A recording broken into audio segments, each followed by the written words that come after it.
Hello everyone, it's me Christine again. Welcome back. Happy New Year. Happy year of data. Well, that's every year, but how are you doing? It's been a while. Are you vibing? Do you like the music? Does it sound like numbers? I picked it because it sounded like there was numbers on a spreadsheet. You know, just plug in, plug in, plug in. Let's go. Give me that formula. Summing. Average. Count if. Yes. Welcome back, everyone. It's good to see you in the chat. I didn't stream in 2024 yet. Is this my first stream of 2024? I don't even know. Does anyone have a calendar? Hello? Students, do you have a calendar? Ew, math. Ban them. Ban Jessica. Listen, if you don't like math, I will admit neither did I, like all through high school. But then I realized you could apply data and data management to real world things that I'm really interested in. And I was like, oh shit. oh shit. This is fun. Yeah, so welcome on into the Menchie Gang. Welcome to the mods. It has been a while since I've streamed. So for those of you who have been missing my Wednesdays or last Saturday, I'm back. I'm okay. I'm alive. But let's not bore the people who are here for data with that kind of stuff. I'll do like a chitty chatty where I was last week. We did go to Florida and like what's going on, blah, blah, blah. We'll do that on Wednesday, which may not be a gaming stream. I might actually have to do swatching. So on Wednesday, I don't know yet. It's either me gaming or swatching, but we'll do like catch up and all that kind of stuff on Wednesday. I am slightly sick, so my voice is a little weird. I apologize in the advance of class for that. And I did not cut my hair. It's just in my shirt. Got him. You thought I cut my hair. I did not. Take your chat to work is a great game. Yeah, we could play that game on Wednesday, potentially. We'll see how I'm feeling. So welcome on in, everyone. Let me just close this poll. Did you do your homework? 66%, that's the devil, said yes, Miss Holo. 34% are, what class is this again? Bruh, you just show up to the class and you have to ask the teacher, what class is this? This is the Holo Taco 2023 Data Year in Review. I do this every year for the past 3 years anyways. And I like data. I was a data analyst for like 10 years and continue to kind of be one on the side, basically.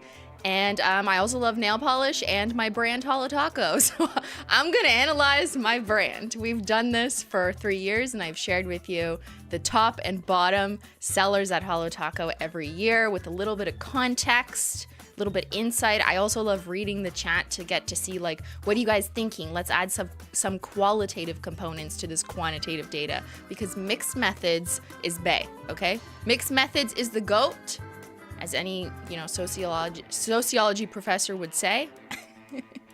So welcome on in. You don't need to be a statistician to participate in this. It's pretty simple descriptive statistics. But I do have something new this year, which is really fun, I think. So I'm gonna get in and just like tell you what's gonna happen today for those of you who maybe haven't been here before. That poll was basically like who's been here before, so I'm gonna guess like 33% of you haven't. But before I get into it, just a couple little business items. Our mods are wonderful. We love them. And but they are not Holo Taco customer service agents. They are just simply customer service. No, not really. But they're just here to help with the chat. So they don't know anything about your order or the restocks or whatever. So just, be kind to the mods. They're here to keep the chat a wonderful place. Thank you for all the mod love. Shout out to the mods. I also had a small announcement of an announcement that I will make officially later, probably on Wednesday. But the Christmas cat crew neck shirts that I did with my Simply merch shop, I finally got the numbers, and that was 100% of net proceeds donated to charity, and I'm happy to share that $13,000 was generated from that launch, and I will be making that donation at some point next week. I'm still just trying to figure out which Canadian-related animal rescue charity to choose for that. But yeah, $13,000. So if you guys are in Canada or you have any suggestions, leave them on the stream in the comments after the video's over. I won't see it in the chat, so just leave it, you know, in a comment later.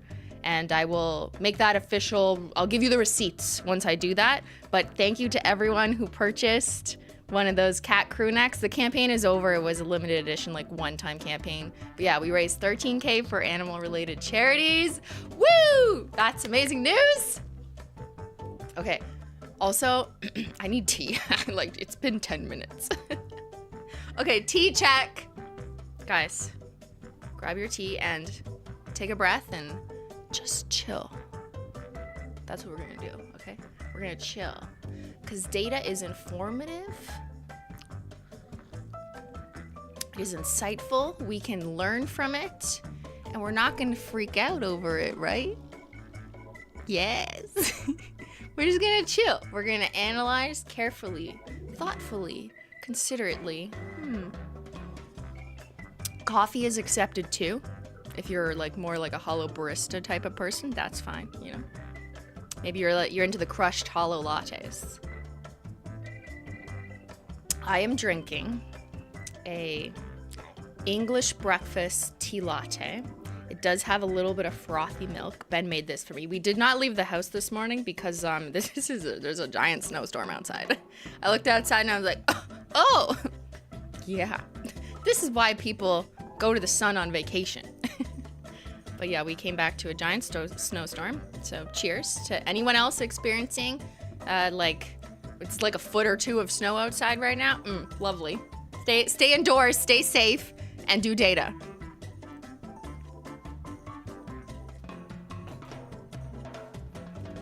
Also acknowledging, thank you everyone for all the member chats and any super chats. It's wonderful to see them. If I will scan them as I can, but I will probably ignore them while I'm, you know, getting down to business. The teacher needs to concentrate. And maybe later in the stream I'll go back if YouTube is working, if, you know, Susan allows, and I'll read through those. Okay. Couple other minor business items before we get to my presentation. We will be announcing which shades are retiring from Holo Taco in 2024 later in the stream. It will be announced here and from Holo Taco directly, so if you're signed up to Holo Taco emails, but that'll be in a couple hours. Restocks of a couple things that people have been waiting for will also be happening. We're trying to time everything at the same time, but it'll be like in a couple hours-ish. But the declassified tacos, all 5 of them will be in stock. I'm specifically talking about the ones that have been out of stock, like Sacrificial Lacquer, the Red Magnetic, and Overshadowed. Those will be coming back for the last time this season. We extended it a little bit just to do another little bit of an extra restock. Also, Menchie Cat Eye and Xyler Cat Eye from my birthday, but without the carton, will be coming back. And maybe some of the chromes as individuals, maybe. So that'll be later in the stream. And I also want to give a huge shout out to Shopify for sponsoring this very important business data stream. More on that and them later. And yeah, I think we're ready to get started. Who wants to get started? Everyone got their tea? Everyone is calm. Pillar. Crumbs. Ah! Pillar, you got Royalty Blue like restocked already, okay? Isn't that your whole life?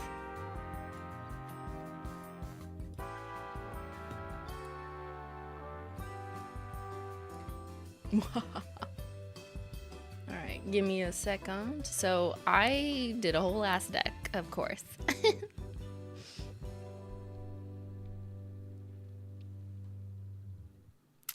Sorry, just Ben, is the music fine? I didn't even acknowledge if the music was fine relative to my... I don't want it to be too loud when I'm doing this. Gotta make edits. Shout out to my editors.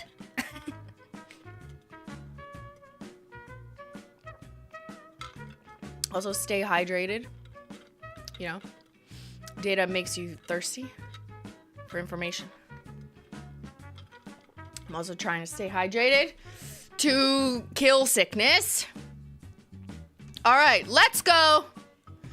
Holo Taco 2023 Polish Sales Report, best and worst. You waited an entire year from this. So let's hear it in the chat. Go ahead and tell me, what do you think is going to be on the top 10? What's going to be on the bottom 10? Put your thoughts in the chat, and you know, we'll see how right and how wrong you are. Will it look like last year? What formulas are you hoping to see in the top? Toe Beans top 10, Haute Couture, Never Tied Down, Stay Grounded. I'm assuming you mean in the bottom.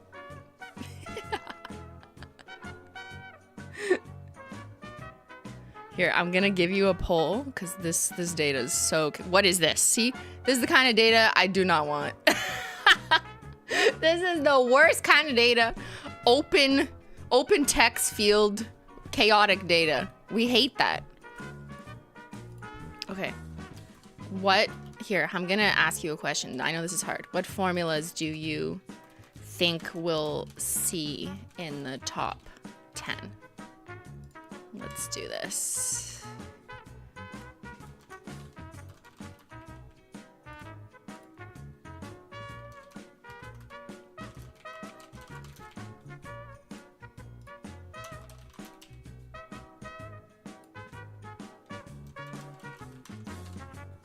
All right. I just put up a poll. Let's just see. Like, what kind of formulas do you think we'll see in the top 10? Because I can't list, you know, all the nail polishes here. I also just wanted to share before we get started a little bit of the agenda of how this is going to go. So this is my annual data stream where I give you market research about my brand Holo Taco for free. You're welcome, Sally. Hey, Sally, how you doing? Good to see you again this year. Yeah, nice to have you. Okay, I've been doing this for 3 years. It's a presentation of top and bottom Holo Taco sellers. I just love to analyze the data, and I also love to share it with you and see your reactions, your comments. I take this as constructive customer feedback. If you guys have thoughts on this, if you have things about like some extra context you want to add to why you didn't like a color or something, we just love to analyze the data, and I love listening to what customers want to see, but also their explanations for what they didn't like. We also did something new this year. Well, I did it as an experiment where I'm doing opinion poll research that is more than just the chat. So I sent out a Google form, like a Simply Stream experiment thing, last week. I sent it out on my Discord, my Facebook group, this stream on the community page, and I believe my Instagram and Snapchat stories, where I asked you your opinions on Holo Taco, like what was your fave, what was your most worn. So later on in the stream, we can compare your opinions to actual sales data, which I think is extremely valuable to do to see, like, you know, are you talking shit? So that's new. That's a new module that we're doing this year that was never done before. So this is going to be a little bit of a long stream. You know, it's long, hollow, and statistics heavy. So grab your tea, take notes, put on your glasses, whatever it is you need to do to just, you know, chill out, and let's enjoy the data. Let's see. What formulas do you think we'll see in the top 10? 49% said crushed hollow. 26% said hollow toppers. 6% said frosted metals. No, justice. 19% said linear hollow. These are some good guesses. Good guesses. All right.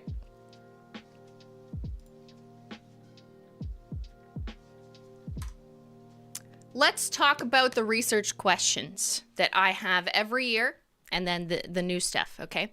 So I want to know, what are the most popular Holo Taco polishes in 2023 and the least popular? And you can operationalize the word popular a few different ways. We'll get to that on the methodology slide. But this information is really important for me and the team to get some key takeaways that help inform the future of what we do.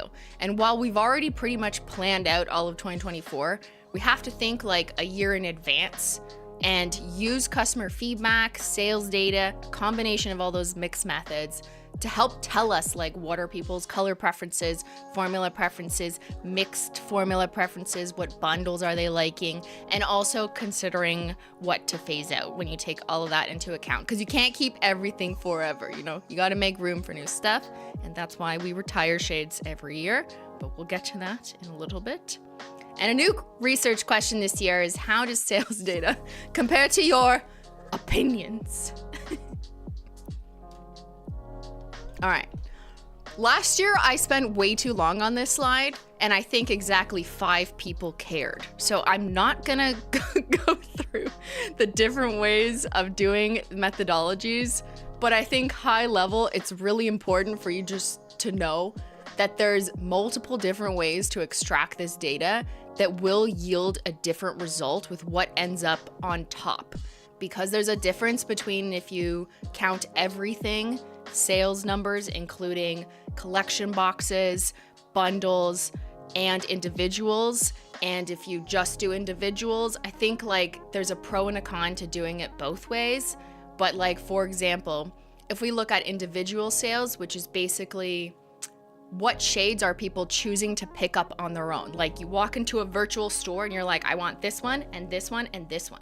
So to me, that metric is slightly discriminatory in a good way, because it's like the person is choosing, I want this one and this one. That's an affirmative yes to this shade and formula. As opposed to when you're purchasing collections, I don't know if you liked or you wanted the yellow in that collection, right? Usually you didn't. But like there's a pro and a con to doing both. So most of the data I'm sharing with you is that first line item is individual sales, because it really reflects a little bit better to me what people are choosing to pick up individually. But that's gonna yield way different results, what's on top, than like if you include all the bundles and collection boxes, especially when you have limited edition collections, then that's what's gonna be on top. Like if you included bundles and box, it'll just all be Sophia. You'll see that, I'll have a slide on that. But it is important to just understand that when you see all of the results I share, it's just likely one way of doing it, and there are many different ways that we do on the back end to take into account different methodologies, different contexts, customer feedback, stock limits, caps, limited edition factor, time, year of release, seasonality, a whole bunch of other things that go into it. So this is the simplification, she said as she spent 10 minutes explaining that there are lots of methods. Okay, no matter the method, there will be limitations. I didn't even talk about the rate of polishes or rolling sales. Let's not even go there. Okay, next. Hold on, I gotta get you some music.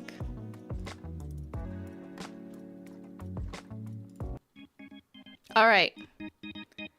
Are you ready for the top 10 sellers of 2023 by individual bottles, excluding bottles sold in bundles and collection sets?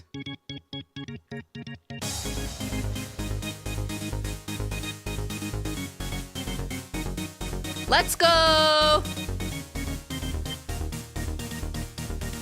Number 10! Modest Moss. Woo!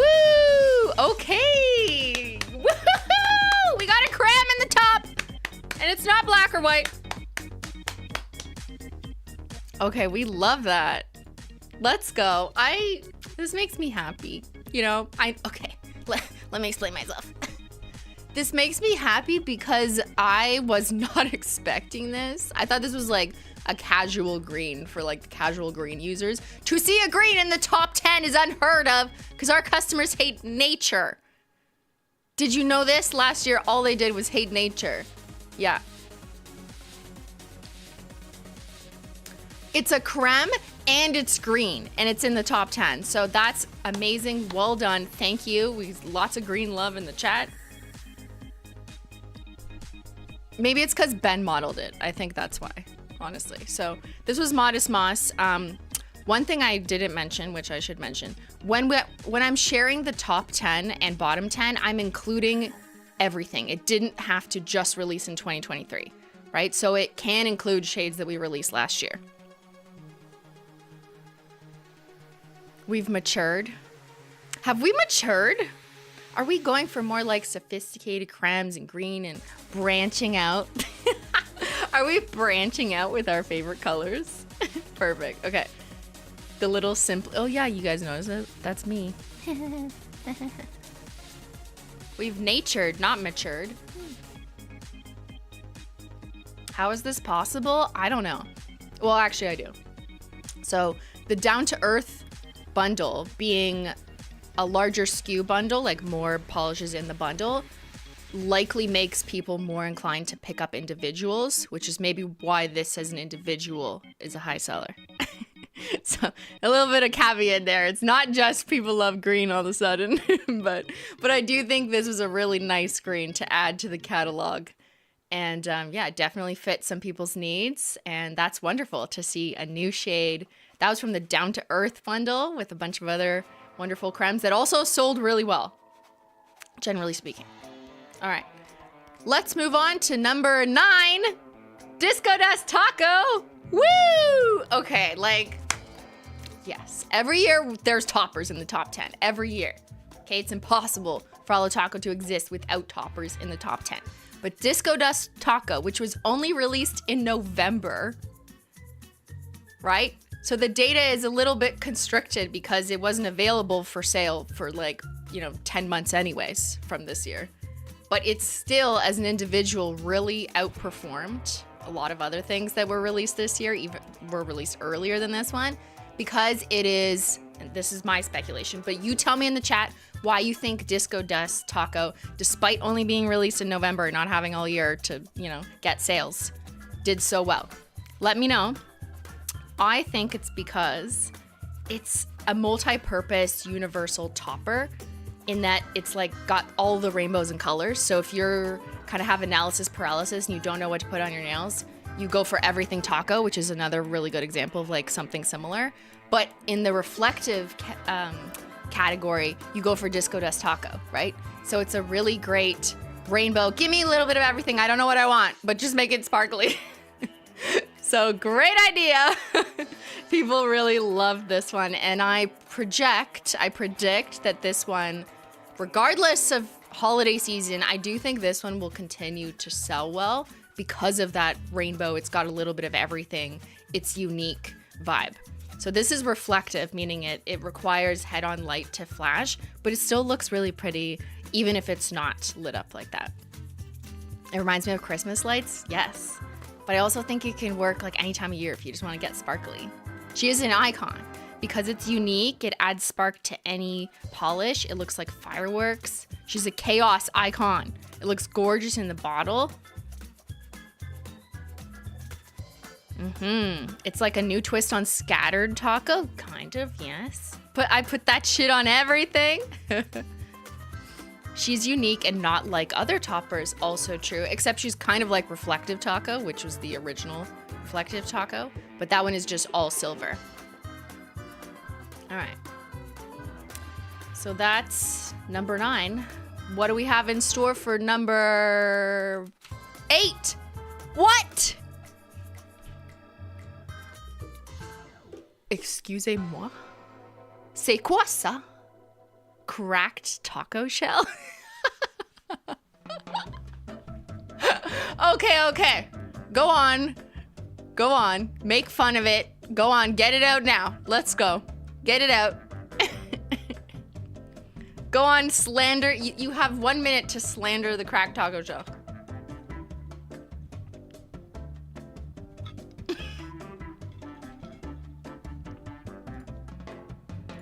One minute.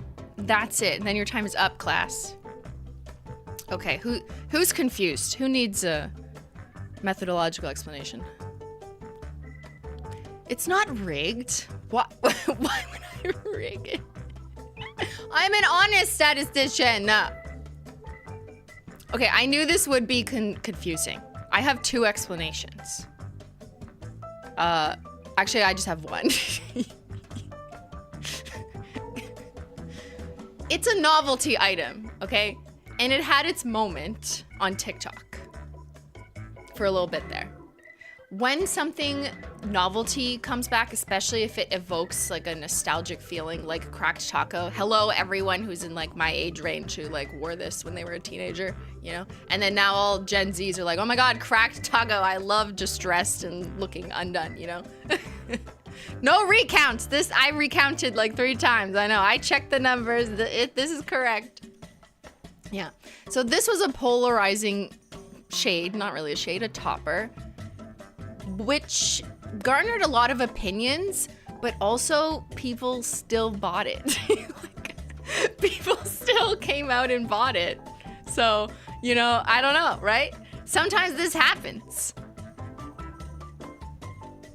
Your pink Hot Topic cracked Manny was cute. Thank you, right? I put this over Life in Plastic, and people really loved that on all the social medias that I posted that on. And I think that actually made it sell better. So yeah, it worked. It was all one person. It was not all one person.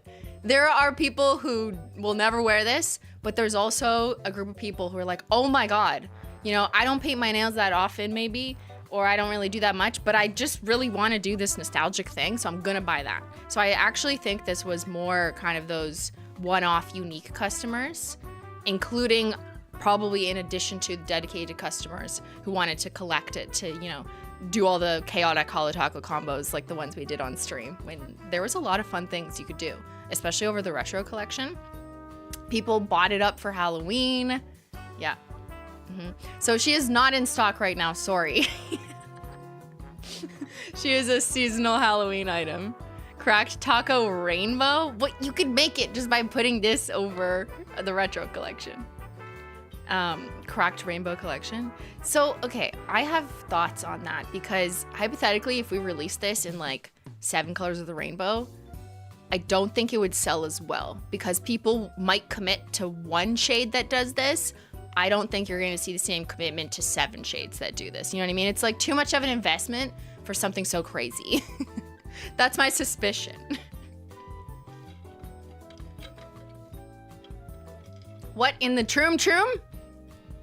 Yeah, and you can make like the Lisa Frank style retro nails by putting this over the retro jellies, which we did on stream, and they look so good. You should go back to that for inspo.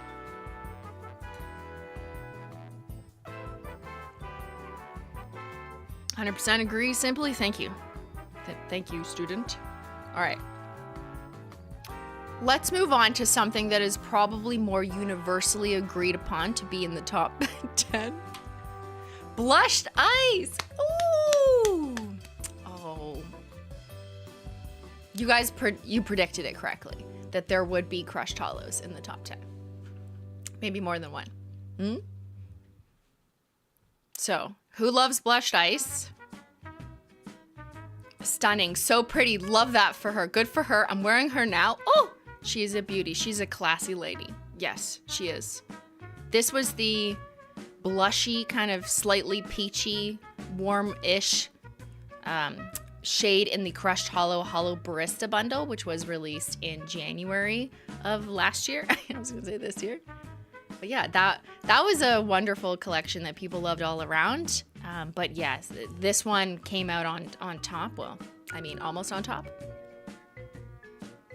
I really love this collection, like all the shades in this collection for people, because it allowed people to, if they felt like they wanted slightly neutral, you know, in the 5 shades that we brought out, but they still wanted a little bit of holo, but maybe not linear holo that had like that really obvious rainbow flare, just more like a sprinkling. That's the Crushed Holo formula, which we kind of established with this Holo Barista bundle collection release, and people really love it, and it's really great to continue to see people wearing it, even though it's like it's not new anymore, right? Like it's from a year ago.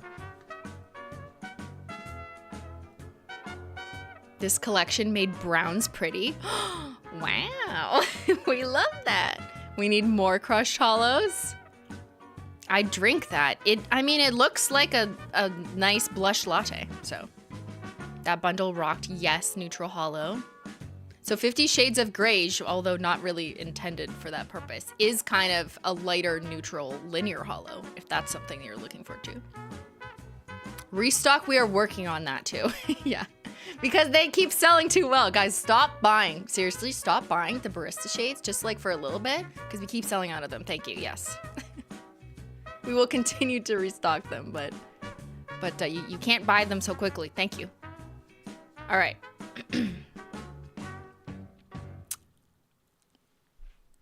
What do you think is next? The one, the only, Spirit Fingers.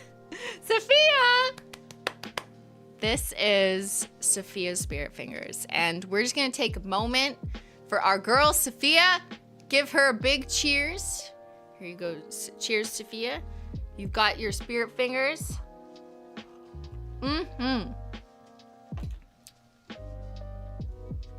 I love this polish. This is my favorite. This is so unique. Yes. The shade is insane. Love this one. That's my fave. Sophia! I expected the shade to be higher, so if you look at the data including collection boxes, then it would be. But if you look at the data purchasing individually, then it's lower for a few reasons because of it was released in September, so it can't compete with things released earlier, and there was stock limits. So Spirit Fingers was capped by stock. Probably like more than any other shade on the top 10 because we ran out, right? Like we didn't have Spirit Fingers in stock for as long as we had Blushed Ice. So that makes sense. If we had Spirit Fingers available all year round, then yeah, it would be at the top.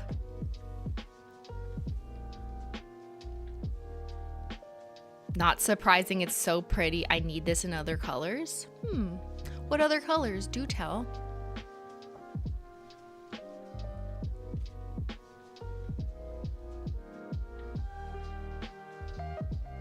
And it was released later in this year. Yes, but that wouldn't have mattered because for any collab where there's like a limited window to sell, it wouldn't have mattered if this was April or September. There was always gonna be like a short period for sale and then a stock limit. And Spirit Fingers sold out first of the individuals. And when we did the small restock, it also sold out first, right? Yeah. So, and that was just being limited by that magical pigment. Like that was it. That's literally all we could do.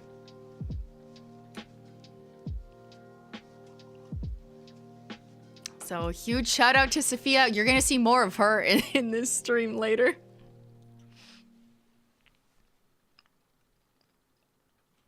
But yeah, that was such a fun collab to do. I loved doing the shoot with her, painting her nails in my basement, everything we did with the Holo Taco X Sophia truck where we went to Raleigh and met so many of you at the meetup. Wow, that was a crazy like 12-hour meet and greet day.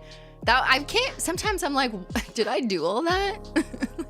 You know, I watch her video again of the collab and I'm like, wow, we did all that? That's crazy. That was a really fun collab. Yeah, the truck event looks so fun. It really was. It was such a fun way to celebrate the collab and just like get to hang out, you know. It was wonderful to meet you. You too, Rachel.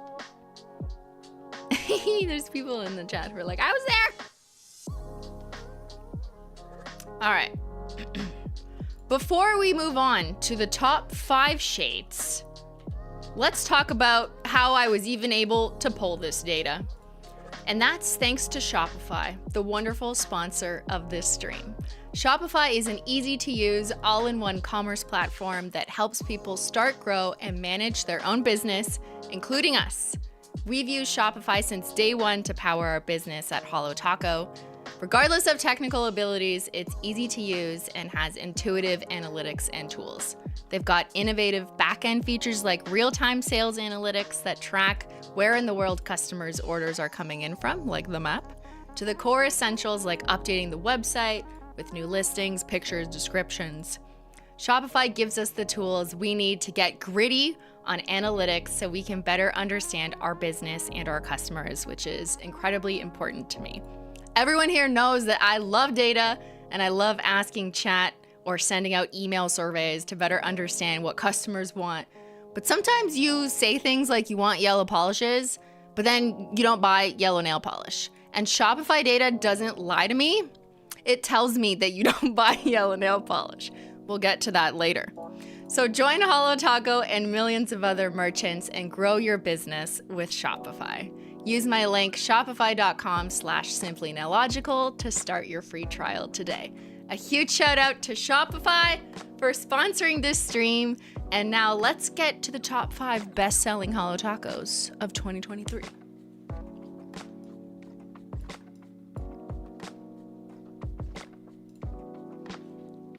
What do you think is next?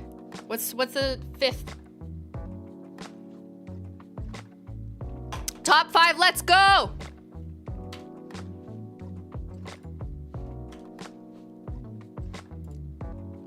Bad bitch! Woo! Okay, we're seeing another Sophia. Spoiler, this is the last Sophia shade you'll see in the top 10. Now, you might be wondering, like, why Bat Bitch was just above Spirit Fingers. And the reason for that is quite simple, just stock limits, right? We were able to make more Bat Bitch, especially during the mini restock, because of pigment availabilities. That's it. If it wasn't constrained by pigment availabilities, Spirit Fingers would definitely be the top selling individual from the Sophia collection, hands down. If I looked at the data, like the rate of sale, which is really valuable, which we also look at, I just, didn't want to overcomplicate this presentation, then Spirit Fingers would be on top. But if we're just talking about volume and raw number of polishes in a bottle individually sold, Bat Bitch did sell more, but that's because we made more. I'm wearing this one on my left hand right now. Woo! Let's go. It's so pretty. It's understated. I think there were some Holo Taco-ians. Is that a word we use? I don't know.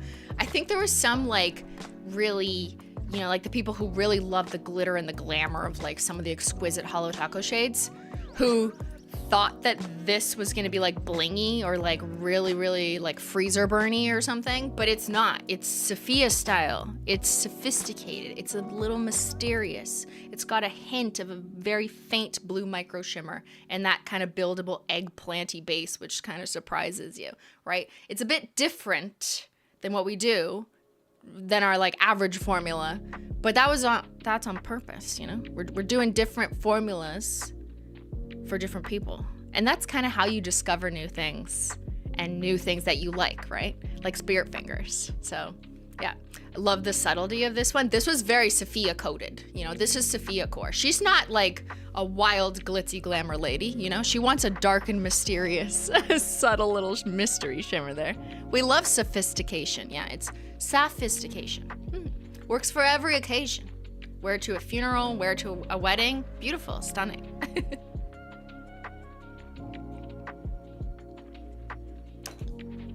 All right, what do we got for number 4? Not Milky White. Woo! Okay, she's been in the top 10 for ever. Every year you got Not Milky White in the top. Which makes sense because this isn't just about shades that were released in 2023. This is everything that we've sold all year, what sold the most. And Not Milky White being close to the top makes sense because she's classic, she's essential. People use her as a base for nail art. People use her to do French tips. Everyone needs a white. And if you have new customers coming to the store, maybe they're just looking for like, what are some of the basics that I need? And maybe I am not ready for Holo yet, but like I could use a good white just for a clean slate. And I think it makes sense. It's an essential that almost everyone will have regardless of their color preferences. So let's say you like only wear pink and red nail polish, you're like a basic drugstore bitch. You're like, I only buy pinks and reds and beige, Yeah. And maybe you also will buy white, but the people who only buy like dark black and purple and dark blue nail polish might also buy white too, because white nail polish is more likely universally sought after by all the different groups of people with different tastes because it can accommodate that like extra little thing they need. Maybe it's a French tip, maybe it's an accent, maybe it's under nail art.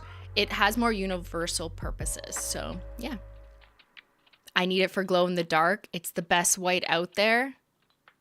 Okay, yeah, give me your reasons. Am I missing something? I love it on my toes. That's a nice like clean looking petty. It's the French tip Manny, yep. Beige mom aesthetic, yeah, I seen that on TikTok. Beige talk.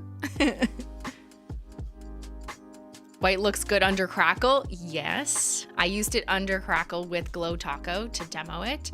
For marbling, the coverage. Okay, must have for water marbling. For jellies, yes, to make the retro jellies pop, you can put them over white. A lot of people are saying nail art, stamping. It makes my teeth look great.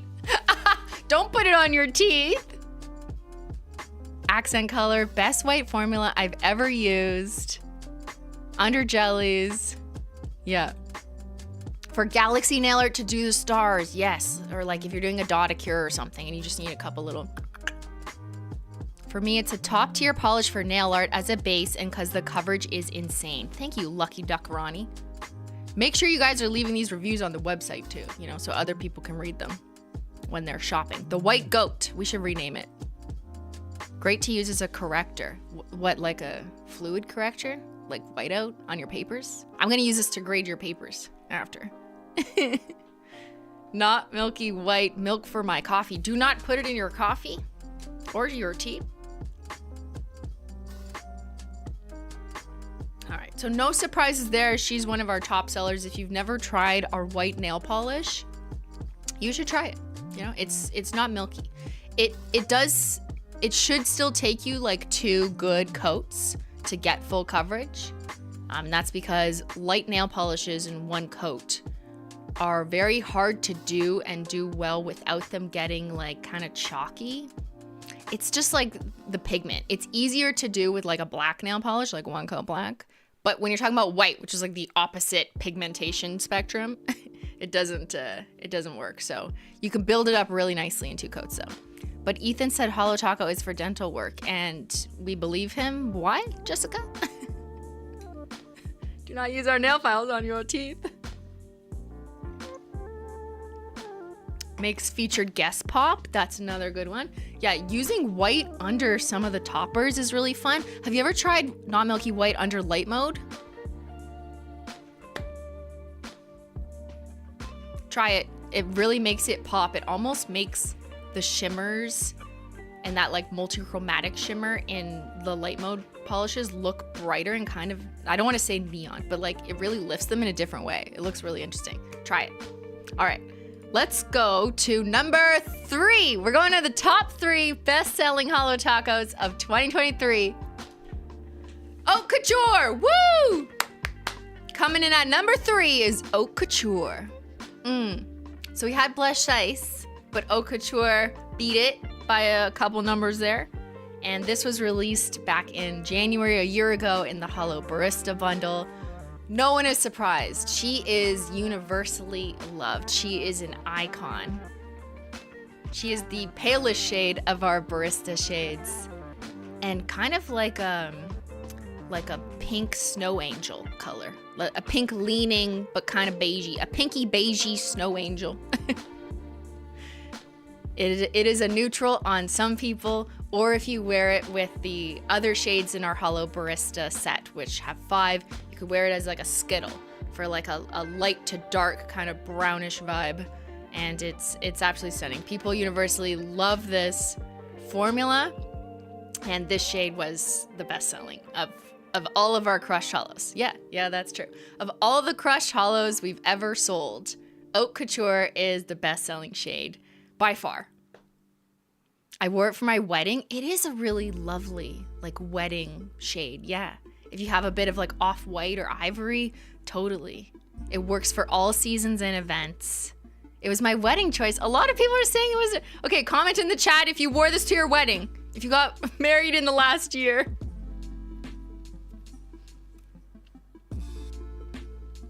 Classy holo. Highest bidder says hello. Yes. Respect for highest bidder. Okay, who started the crushed holo? Do I need to remind you? We need a little bit of education here. Respect on her name. Highest bidder. I will. Okay, this is what started crushed holo taco. Crushed holo taco. Crushed holo. If you remember, she wasn't called crushed holo back in the day. I just called it like a micro flake scattered holo, because that's like technically what the pigment is. But this was technically the first crushed holo, which was in the 3rd anniversary gala collection. It was part of the monochromatic black to white collection, and it was the 2nd lightest shade after featured guest, kind of that concrete light pavement gray in a crushed holo formula. And people liked the formula, But I'm not sure if everyone loved gray. I love concrete nails. I think concrete nails are just so interesting. But that's me. I also love duct tape gray. Like, give me gray and weird colors that are the opposite of like average drugstore look. But this formula, I was like, you know what? Let's try this in a different palette. And it really did work. Transitioning this formula into that kind of range of pale to dark beige to brown really worked and resonated with people. So I'm really happy that we were able to resuscitate the crushed holo through the Holo Barista. Yes, give me weird colors. It's less of us who want the weird colors though, as statistics show. Well, actually, we'll see. We can debate that. What is a weird color, you know? It's not universally agreed upon. Okay. Let's get to the top 2 best-selling Holo Tacos. Number 2, Fallen Flake Taco. Woohoo! Damn. I'd love to see it. Only released in August of this year in the Down to Earth bundle. As an individual, meaning people were picking her up at really high rates, like just not just in the bundle, but also in the bundle. But if we're just counting individuals, people were really just pulling her off the shelves. They were like, give me this Fallen Flake Taco. It is fall. I want to be cozy in my cabin with my Fallen Flake nails. I want to put a matte taco on, whatever it is. And people really, really love this one. To be honest, I'm kind of surprised. I don't know. I'm pleasantly surprised that this one really like hit it. But I didn't think it would be this high. And that's because it has a very specific color palette already in it. It's already very kind of amber orangey, just by definition of the multi-chrome flakes. And amber orangey usually isn't something that sells well. However, I think maybe it's because this is our one and only multi-chrome flake taco. And so that kind of formula excitedness made people excited. That paired with the fact that it was fall when this was launched and everyone was really loving the fall cozy creme with this topper vibes. I think people saw the potential. And when you have pictures like this showing the topper over 7 different cremes and you're like, oh my God, I can do all these things, then I do think that type of marketing encourages people to see all the different ways they can use it. And if you see a product being used in more ways than one, it gives you more confidence and like, oh, if I buy this, then I could do like way more things with it, you know? It's multi-purpose. It's not just like one thing for one time. It gives me lots of options. So that's one big reason why you'll always see a lot of toppers in our top 10, because toppers give you options. You can choose what you put it over. You can mix it over whatever you have at home from the drugstore. Maybe you have like, I don't know, a random pink shade that you just love so much from the drugstore. But you can explore all the Holo Taco toppers to customize it and make it your own. So I'm happy to see another topper that we just released. We got Disco Dust and Fallen Flake in the top 10 this year. Woo, let's go. And then I'll also mention other ones that just didn't make the top 10, but were basically just under it. Like there's Everything Taco, there's Scattered Holo Taco, and some of our classic toppers are still very high up there. But competition is getting tougher, you know, as we get to the top 10 every year, as our catalog grows, because now we're going into year 5, right? So it's actually hard to get in the top 10. And usually the top 10 will be slightly more biased towards what was released in the previous year because of the newness and the novelty of people purchasing new stuff. So, but yeah, all right. Let's get to number 1. The number 1 best-selling Holo Taco polish of 2023 was the one, the only, One Coat Black. Woo! Of course she is. She's always on top. Put some respect on her. Let's get some black hearts in the chat. Literally, it's no one else. She is the OG. Launched in July of 2019 when we launched Holo Taco. Like, what? Literally the first nail polish we launched is still number 1. I am number one. Like, come on. Seriously, like, success case right here. She is on top for a reason. She is your soul. She is your queen. Yeah, you cannot outdo the doer. She actually launched the brand herself, not me. It was just One Coat Black. And for going on 5 years, she is our #1 best-selling nail polish ever. And she's 5 years old. Like, it's crazy. All right, comment in the chat how much you love her. Do you use her? Like, do you regularly use her? Do you just want to have a One Coat Black because you never know if you want to do nail art?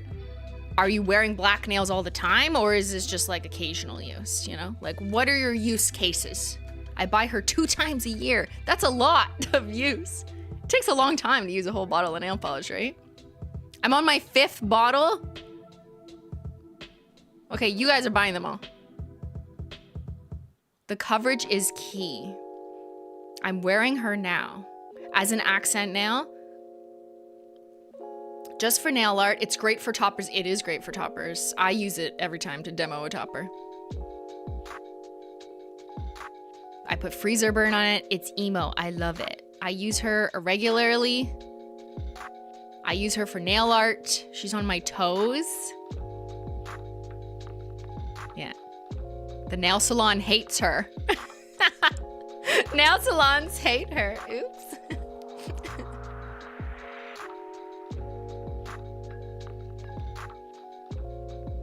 I use not Milky White and One Coat Black for mixing when I want a certain shade. Oh, that's so artistic of you.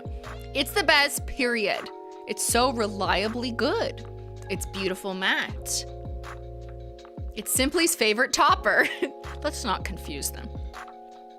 It's the best black I've ever tried. Yeah. So for all the reasons you guys said, that would be my conclusion as well. It's a really great base. It's no mess, no fuss with just one coat. Just do one generous-ish coat and you're done. And maybe you just like black nails and that's it. But also if you wear any of our toppers, which a lot of you do because you love buying our toppers, putting the toppers over black is the one cleanest way to see what the topper does. It's usually gonna show something like an iridescent shimmer or unicorn skin better by putting it over black because of the contrast. So we always demo it over black at least, in addition to other colors. It's great for nail art, great for doing a couple lines, line work. You just need one coat with a striping brush, you're done. And yeah, like so universal, it dries quickly. And it's really hard to find a good one coat black. Which is why it was like my #1 priority to get this done for launch. And I'm very glad we did. But yeah, you can, like, black nail polish exists. Let's get that out of the way, okay? Black nail polish is not new. It's been around. But every black that I've tried that's readily available to people, like in the drugstore, has not been consistently good. And I kind of know what it is. It is a little bit of like pigment stuff. But it's not easy to find a really good black that is opaque and fully covers in the first coat. That doesn't mean you should only ever do one coat of black. I do think there's some formulas that lend themselves to like 2 coats if it looks a little bit jellier, or maybe there's like a very faint pearl or shimmer in it.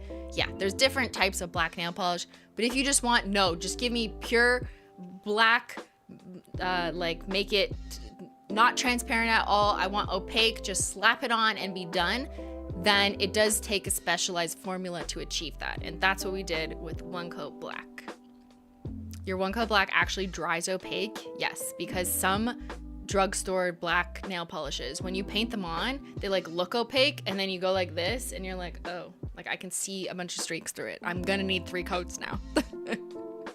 Which is like fine, I guess, but not for me. If I want a black nail polish, it's gonna be opaque. So there she is at the top again. And let me give you a little summary. Here we go. Summary of the top 10 nail polishes sold in 2023 at Holo Taco.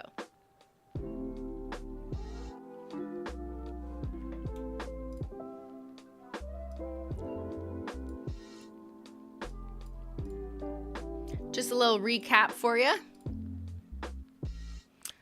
I did want to flag on this for the methodology people in the chat. Everything on this graph, except for One Coat Black and Not Milky White, was released in 2023. So that's interesting and a little bit different than last year. Last year we had a couple more that were released from previous years. But as I mentioned earlier, the data is going to be a little bit more skewed towards things that were released in the past year just because it got its like newness factor bump. So after the first year where like everyone who wanted one, who saw it, purchased it, if you roll into the second year of a product, it's likely like it's not going to be as high necessarily because people want to buy the new things, right? Unless you have like the, you know, tried and true, the ones that everyone wants, like black and white. And also, this is just the top 10. There's a lot of polishes right after this that you're probably commenting now in the chat, like, where is this now? I'm so mad it's not. It's probably like literally in the top 20. Getting into the top 10 is getting harder and harder because there's approximately like 170 nail polishes that were in circulation at some point in 2023, which means that this list is the top 5%. Right? And that percent is going to go down every year that we do this because we're always releasing new stuff. So it's hard to get into the top 10. It's very discriminatory to get into the top 10. You have to be very special. And Crack Taco shows you that even ugly novelty sells well. But not too, I wouldn't push that, you know, like once in a while doing something like that is fine, but I would not press my luck with that, you know, many times. So One Coat Black is in the 1%. It is basically the 1%. One Coat Black is the 1% of our nail polish.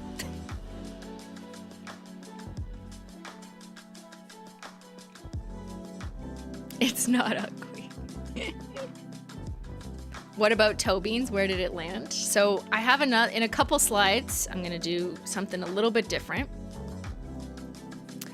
I have, actually, let me just do this now. I'm just gonna take a quick pee out the tea break. Don't go anywhere because I will literally be like 60 seconds.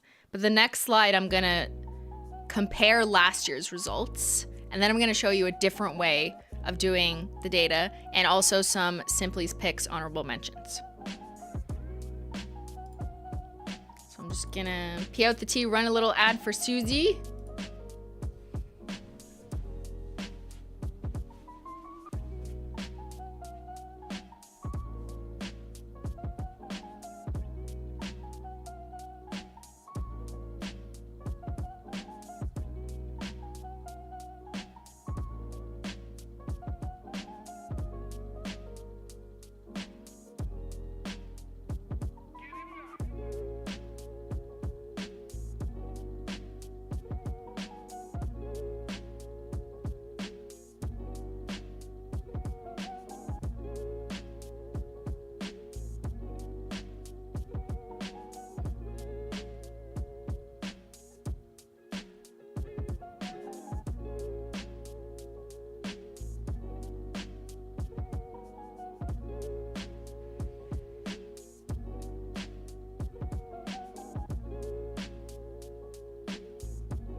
Told you I'd be right back.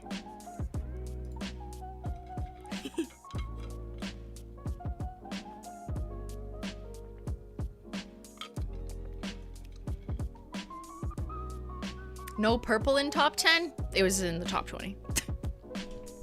Do you think Spirit Fingers would be #1 if it was in stock all year? Yes, for sure. Well, actually, I don't know if it would be One Coat Black. One Coat Black is just like in a league of its own.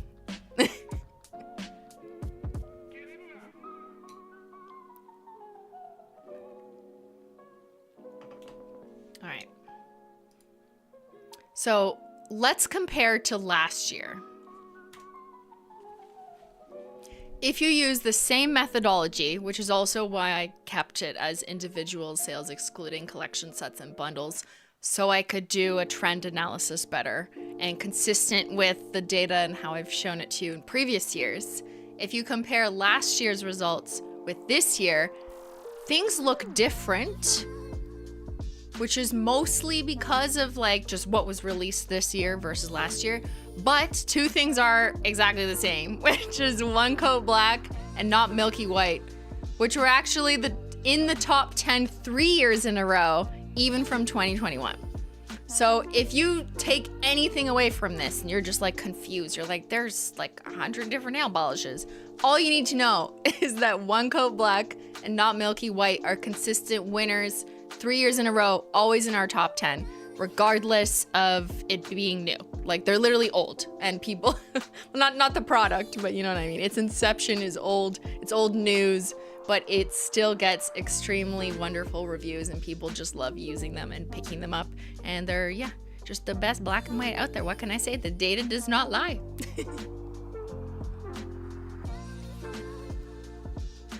So it's interesting to see the color difference if we just like forget about the black and the white. Yeah, but I also think this is kind of a function of releases this year because you have Fallen Flake Taco, which was by definition a warm one, and then toppers do well. And then you have the 2 best-selling Sophia shades in there, and then you have 2 of the Holo Barista, the ones that sold the best, which were the 2 lighter shades. So that's what makes up the best stuff for 2023.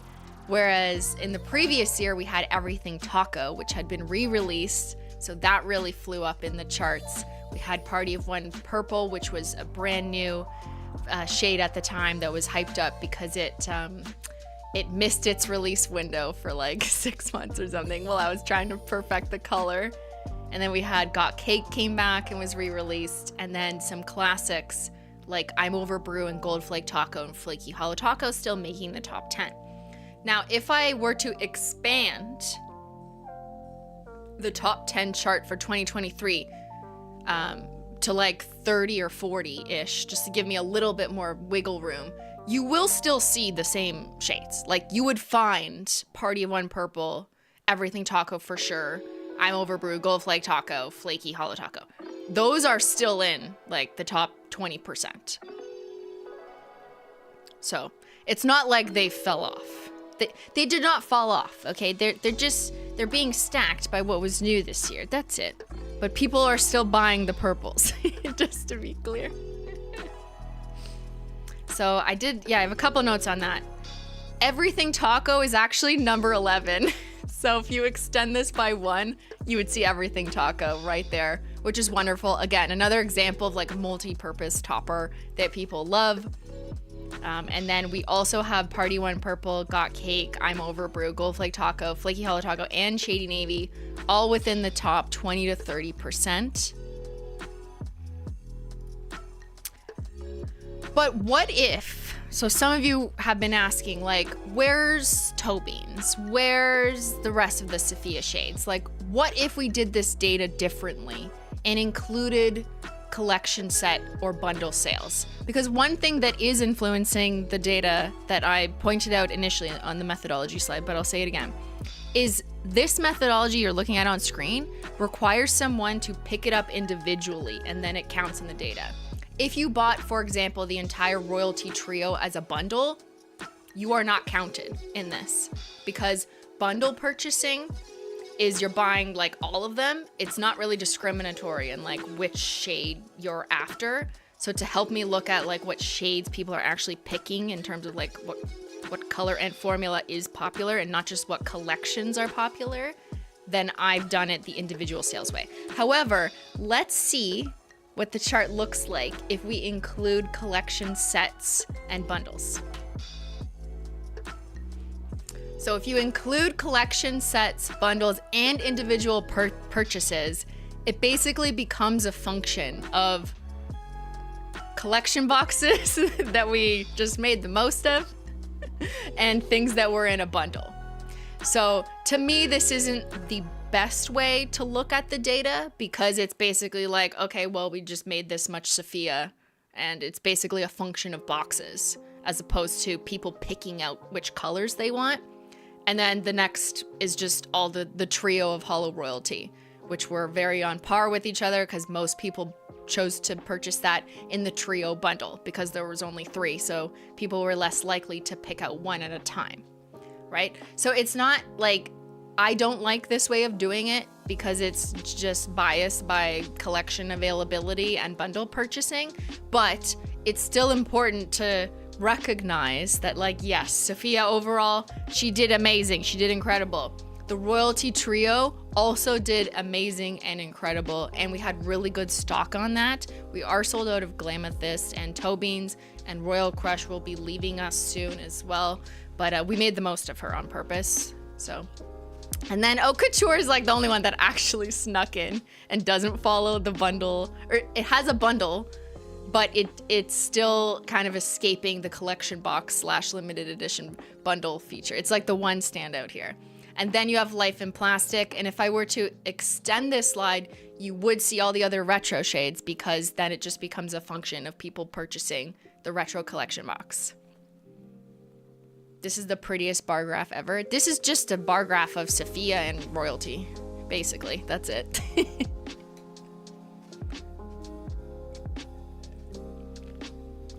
There's your purples / pinks. Okay. Now, because doing this methodology is a little bit misleading, but also doing it individual only is like a little bit, you know, there's context to all of this, but I know you guys are incredible and you're gonna fully think through and explain to anyone who's asked questions on the internet. You'll be like, I got this. I listened to all the notes. I have some high key notes I'm gonna share with anyone who asks questions. I got answers. But what I decided to do was to take into account all of the context that I just expressed and come up with my own methodology check. So if I take into account all this stuff, what do I think is actually the top 10? Here you go. So what am I considering on this slide? I'm considering strong bundle sales, but also strong individual sales so that we're not just looking at a function of everything in the bundle selling. I'm looking at shades that pulled really hard individually. I'm trying to control for out of stock ceilings and take into account more rate of sale when there were periods for which the product was available. I'm also taking into account customer feedback and social reception or social pulse or engagement on a shade to kind of add that to like what I think actually performed really well this year. And so this is my Simply's version of what I think really did the most this year for 2023. So what do you guys think? Like this to me is a little more representative. It's not necessarily ranked, but these are the top 10, I would say, once you take into account all those other things, you know? Because Life in Plastic didn't end up on the technical top 10, but like it sold so well as an individual, but also just sold too well in the VHS style retro box. But its rate of sale was really good, and people just really love that color. Its reception got the most engagement because, like, I don't know, Barbie movie maybe or whatever. This feels more accurate, Mom. This makes more sense. The It Girlies. Looks good. Love your explanations. Justice for Glamethyst. Yeah. I couldn't put... You can't put everything in here. This is the problem. So let me explain. Royal Crush has sold the most, and that was clearly the most anticipated shade from the Holo Royalty collection, which was a collection designed by our Holo Royalty members, where they got to pick the formula, the shade name, and everything, and everyone wanted a purple frosted metal. So we did it. That's Royal Crush. Toe Beans sold out first, but we also made the least of her based on the data for people rating their excitement and what they wanted. Less people wanted a pink. But the rate of sale was actually quite surprising. So I do want to put her in the top 10 for that reason. And also because people, upon trying Toe Beans, really loved it and expressed loving that type of formula. So I do think she was kind of a surprise winner in there, even if people weren't as excited about her because of it's like light pink, I guess, which isn't as like in your face as something like a Royal Crush. I'm also putting Modest Moss in there to respect the individual statistics. Fallen Flake, Disco Dust, absolutely. New toppers this year. They really, really did so well.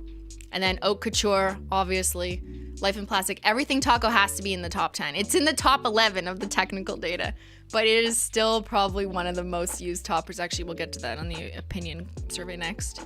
And then you got Spirit Fingers and One Coat Black. I dropped off Not Milky White from my list. I just thought, like, let's get some more pigments in there. These colors give off a mom with a midlife crisis vibe. Are you talking about me? How'd you know?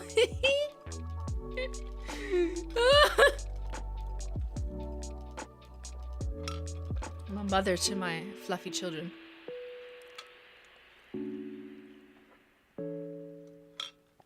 Good thing we brought back Existential Crisis, so. That was brought back too late to show up in the data, actually, because it only came back in December. So it didn't have a chance to show up in this data. Maybe next year. Where's Never Tied Down? I would have put that in, I just didn't have room. But that would have been the best selling from Vacation, yes. All right, so let's do a poll. Do you agree with the top 10 best-selling shades? Do you agree? There you go. Do you agree, or are you gonna mess with the data by buying everything that's not in the top 10 just to spite me next year?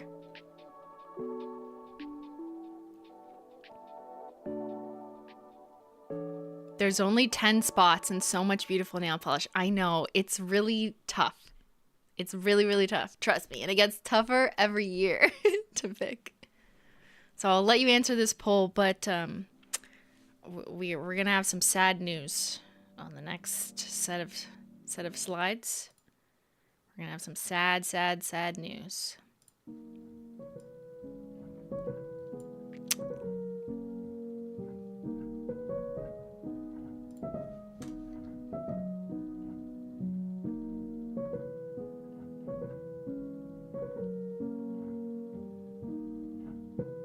Are you ready?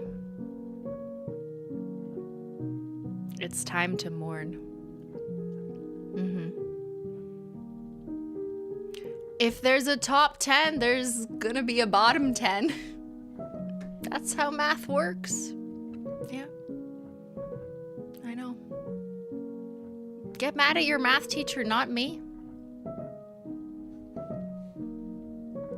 Hold hands.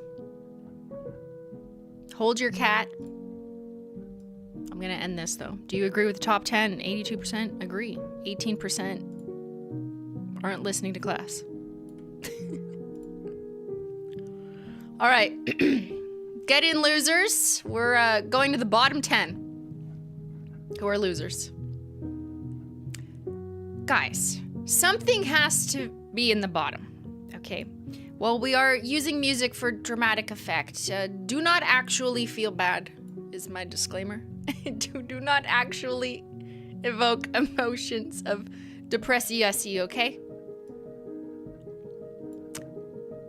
Do you think they will be the same as last year? Go on, comment in the chat.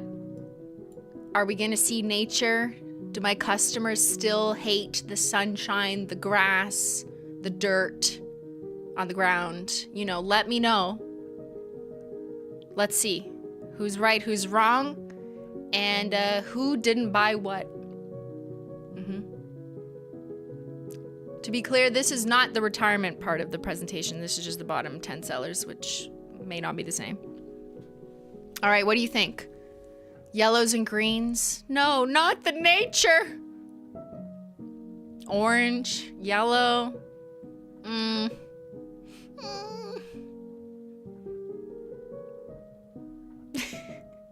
Xyler! No, not my child. Not Xyler. Blues. Poor nature. Okay. Let's see.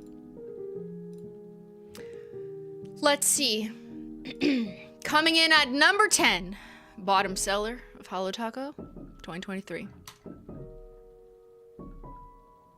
It's green taffy. No one is shocked. No one is surprised because she is green. But despite her wonderful, really vibrant, holographic linear flare and beautiful coverage basically in one coat, what the fuck is wrong with you? She's the number 10 worst selling polish of this year. We are not surprised. We are not shocked at the nature hating. Like, hello, isn't it St. Patrick's Day in a few months? Where are my Irish people? You better buy up. Let's go. This is not the first time we've seen her in the bottom. Don't worry, I have a summary chart on that later. Yeah, I'm disappointed, but not surprised because it's always been trending this direction for our greens.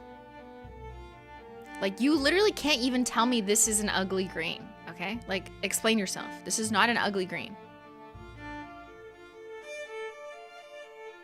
It's a Christmas green. It's like a bright emerald. It's so hollow. It's got amazing coverage. What is wrong with you? This is ridiculous. All right. What do you think came in at number 9? How about another green?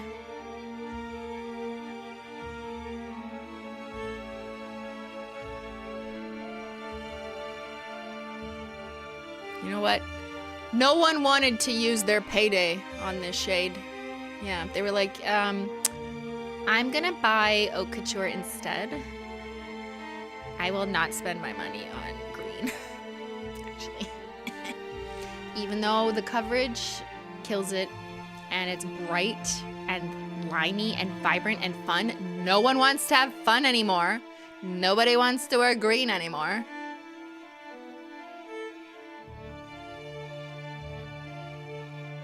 Let's make these in the top next week? Yeah, good luck. I dare you. I don't believe you. It's so sad that you do this to me every year. Oh, I like how now there's 5,000 people watching. What happened? You guys only wanted to see the bottom? You only want to see the worst of what we do? Why is that? Huh? You guys, you're just hate watching. You're hate watching and you're hate not buying the greens. It's so sad. You want to know what's even more sad? Number 8, more green. Go on, hate watchers are like cheering right now. There's some cheerleaders who are like, yes, kill it all, get rid of the green. Okay, that is 3 for 3 greens in a row. Number 8 is sadly full charge, another green. This one is a linear hollow. Again, incredible formula. No one can tell me otherwise. Our linear hollows are S-tier formula. Amazing coverage in hollow flare, but just nobody wants to wear green anymore. Bright green. Like, okay, you know, in my Avril Lavigne days, I would have worn hot pink and lime green and black cracked taco shell, you know? Like, what is wrong with the youth of today? Nobody wants to touch grass. Even though I'm not asking you to go outside, I don't care. I don't care what you do. Stay on your computer, stay here. But you can touch grass by painting your nails green, and you don't even want to do that? What is wrong with the youth of today? I'm wearing kind of lime green, just to honor all these fallen greens. Is that grass? Guys, this is what grass looks like. Touch it, paint it, put it on your nails.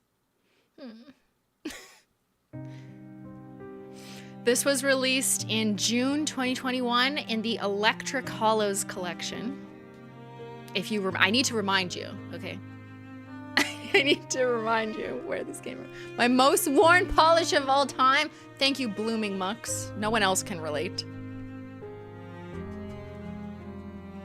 Lime is underrated. It really is. Like, this is electric grass. If you touch it, you get shocked, I hear. All right. Let's move on to another angle of nature. Coming in at number 7 is burnt bridges. Yeah, these sales have crashed and burned.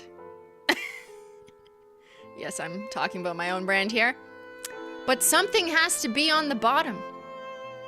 Released 2 Septembers ago in the Dark Rainbow collection. Although the Dark Rainbow collection did really well, people loved it. You know, the 7 shades of the dark rainbow, everyone who's emo but wants rainbows. Since then, like, no one has bought burnt bridges alone. Yikes forever. This is the best brown. I mean, that could be true, but like, brown is still the worst, one of the worst selling shades in addition to green. 'Cause it's nature. We are all idiots. I agree. I do, actually. You know, I was hoping this year would be different. I'm not gonna lie. I had faith that this year's bottom 10. Actually, I didn't have any faith. But let's pretend for a second. I was hoping this year would be different. And that there'd be more diversity in like shades and colors in the bottom 10 and not just like the same trend over and over again of you just telling me that you hate the same things, you know? I was like, what if we could get like basically a rainbow in the bottom 10 so that there's no real trend?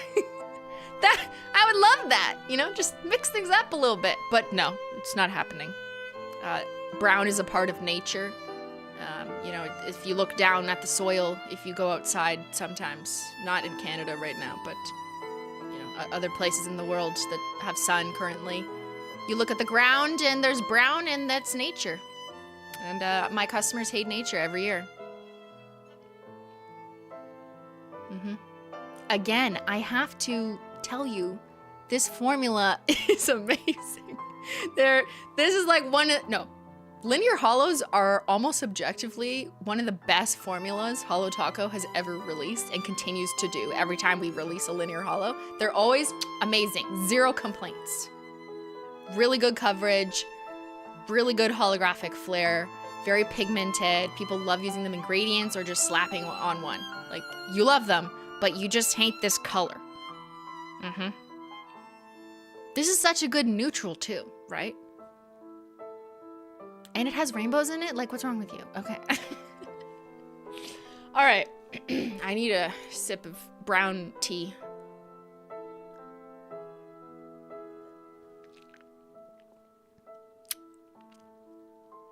It's a monkey. This one's for Ben, actually. So you're sorry, mother? Yes, you better be. Say you're sorry in the chat. Let's go. I am accepting apologies throughout the course of the next 6 bottom 10 sellers. You may enter your apology in the chat now. We are open to receiving apologies. Apologies are open. Let's go.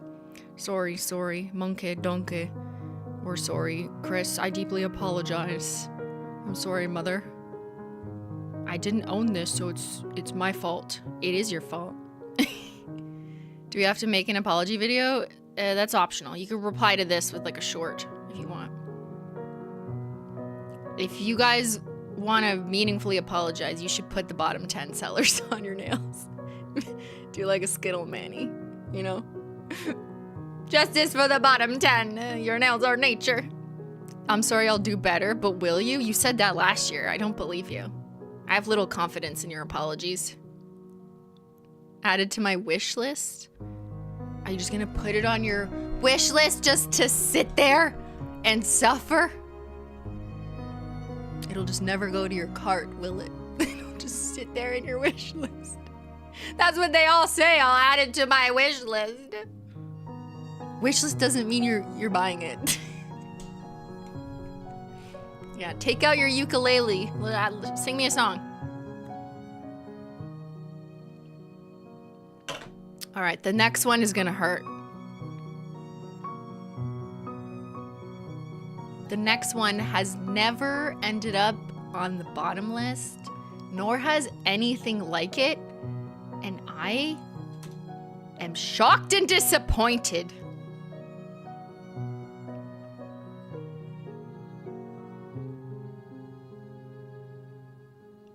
A fucking unicorn skin? What? Qu'est-ce que fuck? Pardonnez my French, but qu'est-ce que fuck?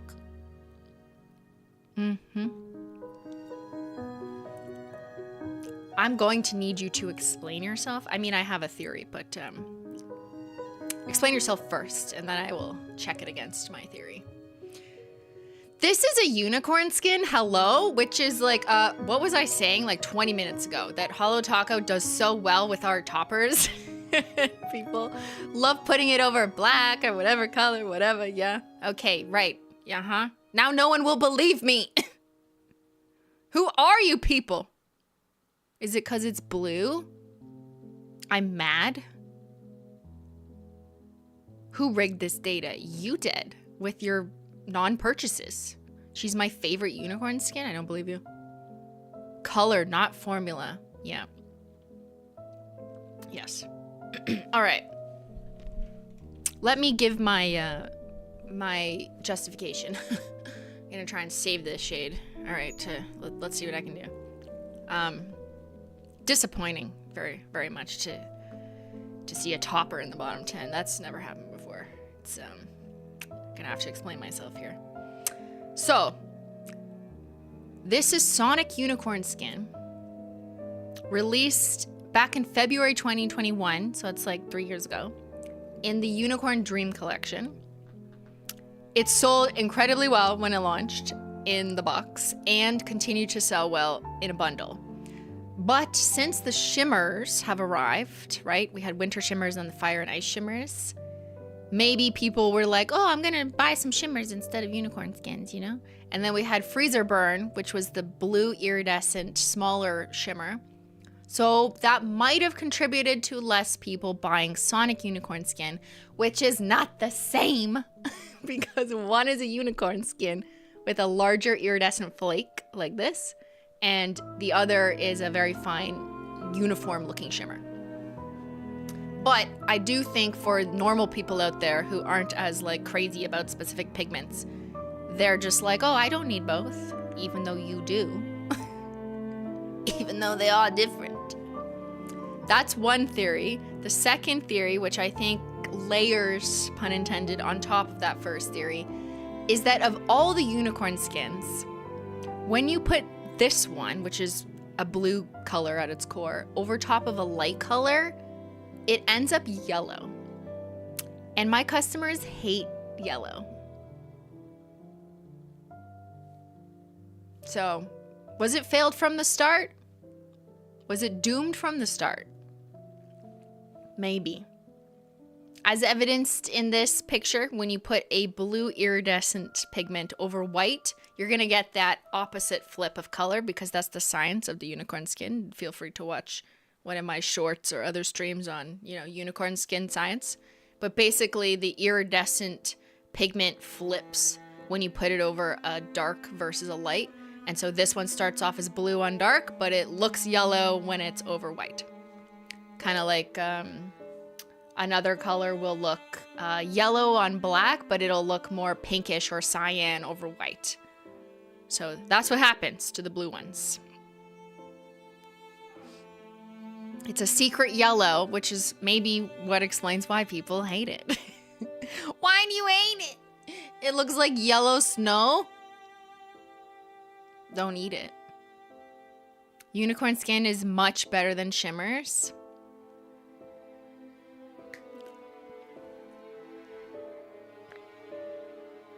It really do be looking like yellow snow. I will not apologize.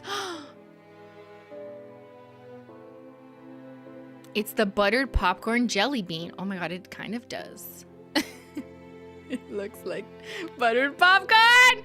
And this is the movie of our lives. I trusted you. I thought you were just gonna hate nature this year, but now you're also hating unicorn skin, apparently.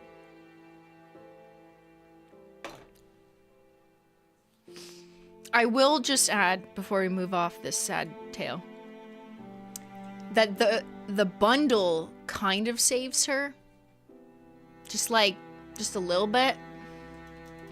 Like, not that much, to be honest, but like a little bit.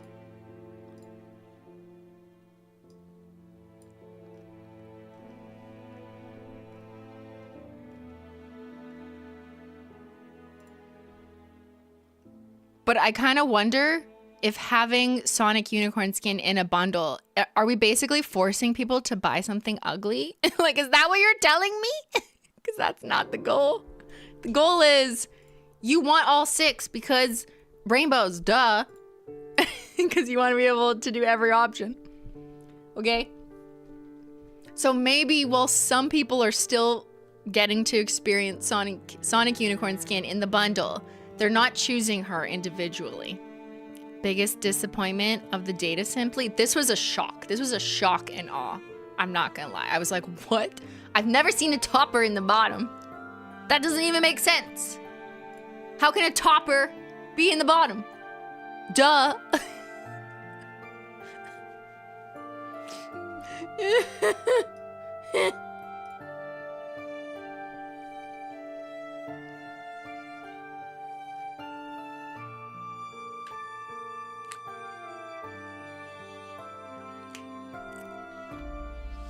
All right, let's keep moving forward. We've got 5 more to go. Coming in at number 5, worst sellers at Holo Taco. Encryption key.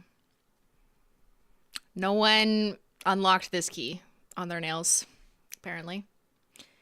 Yeah.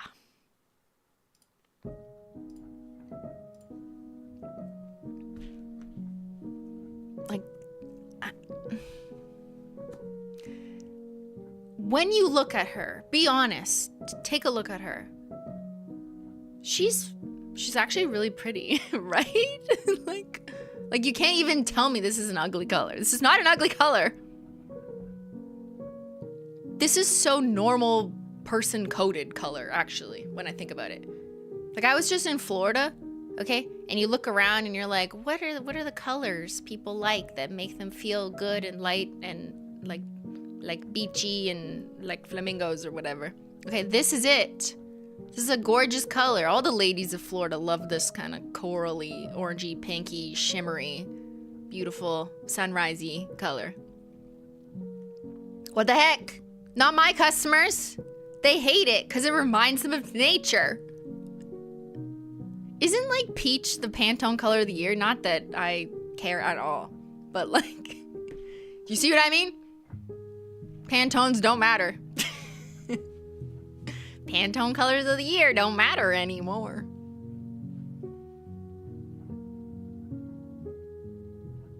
She's literally a sunset. Mm-hmm. I wear encryption key all the time. You and you alone. I'm a chronic orange hater. Sorry. This one is like, sometimes it's orange and sometimes it's more pinky coral and sometimes you see that yellowy or shimmer. It does have some diversity in it. It's hard to call it exactly one color, I think. And it looks different on different skin tones or different lighting. Try it matte. Matte is beautiful.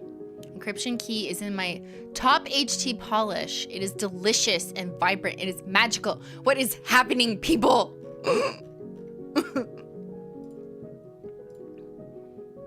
I think, like, I will have to sue for emotional distress. Considering contacting my lawyer.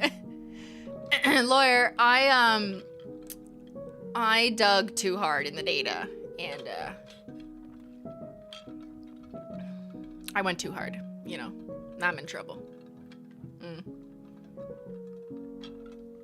It looks like orange velvet, right? Like, it does look very drinkable. It's a lovely guava. Woo! Let's just rebrand it. Red is not my thing. Good thing it's not red.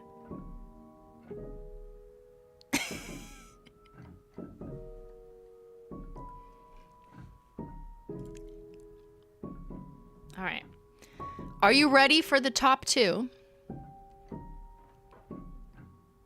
I mean, top 4. Where are we? What number is this? Oh my god, there's still 4 more to go. No, I can't take it anymore. No. No! There's 4 more! Oh no. Okay. Emotional damage. Coming in at number 4. Orange drink.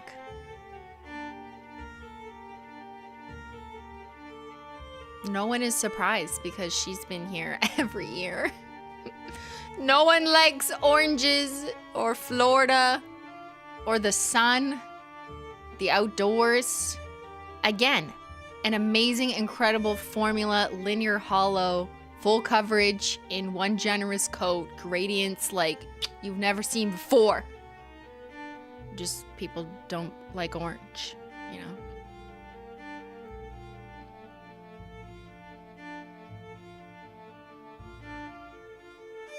What do you have against vitamin C? Check with your doctor. Are you taking all the vitamins that you need? Or are you taking them and peeing them out? You know, you should get that checked. I use it for gradients. No one likes Tang. This is not Tang. This is linear hollow nail polish. Y'all got scurvy?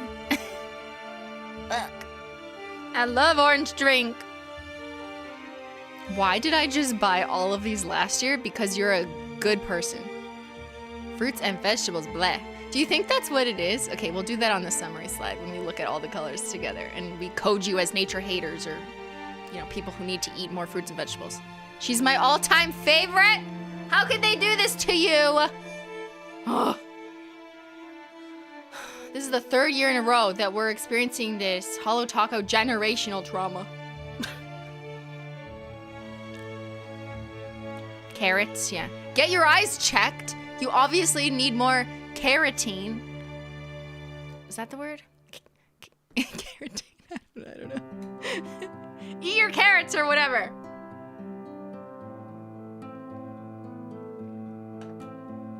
You need to do a stream featuring the bottom 10. That's what this is. This is a stream featuring the bottom 10. Okay. Pull yourselves together. Okay? We're gonna get through it. Maybe. We'll see. Here's the bottom 3rd worst selling nail polish at Holo Taco.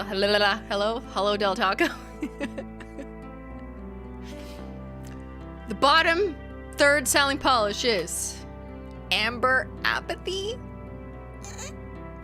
I am apathetic to your sales purchasing behavior. I am choosing to ignore it, actually, as I move forward into the next year of planning. I'm just gonna be, yeah, you know what? Like, as a data analyst, maybe I'll run it all. Maybe I'll code it. Maybe I'll recode it. Maybe I'll delete it. And I'll just be apathetic to what you have to say.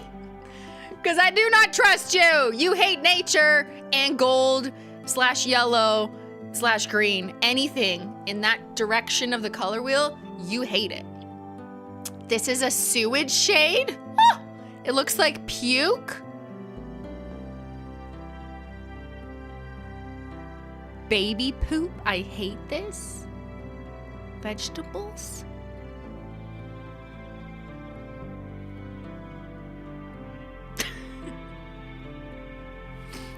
Okay, rude.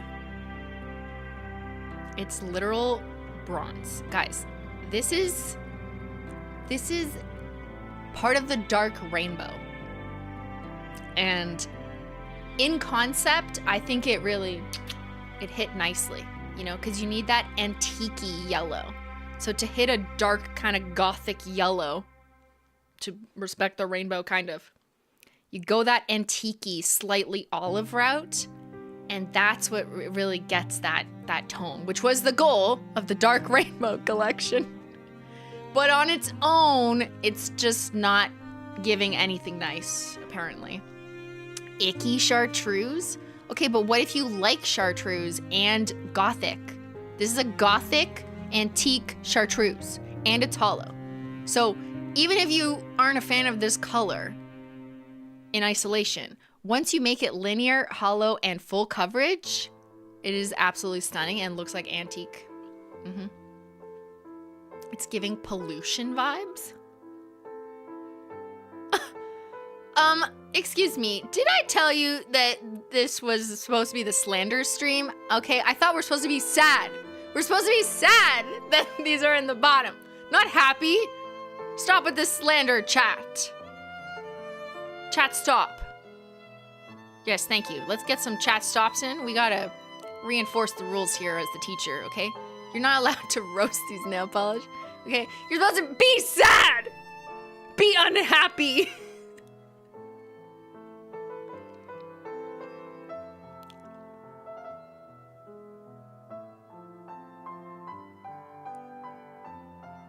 Goth here, I'll claim her, thank you. All the goths will be purchasing this next. You know why also? Anyone who hates like normcore, they're going to this list. This is actually the unintentional list for people who don't want to be like anybody else. This is the anti-normcore. There you go. I'm just giving you ideas, okay? Amber Apathy, there you go. No one else wants to wear her, and you'll look cool. This is me as a teenager looking for a list like this. Yeah, I'm not like other nails. Ew. Light pink. Ew. Ew, blueberry milk.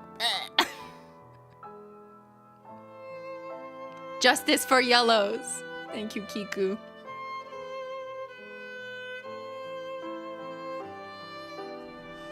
All right. Let's do it. Let's get to number 2.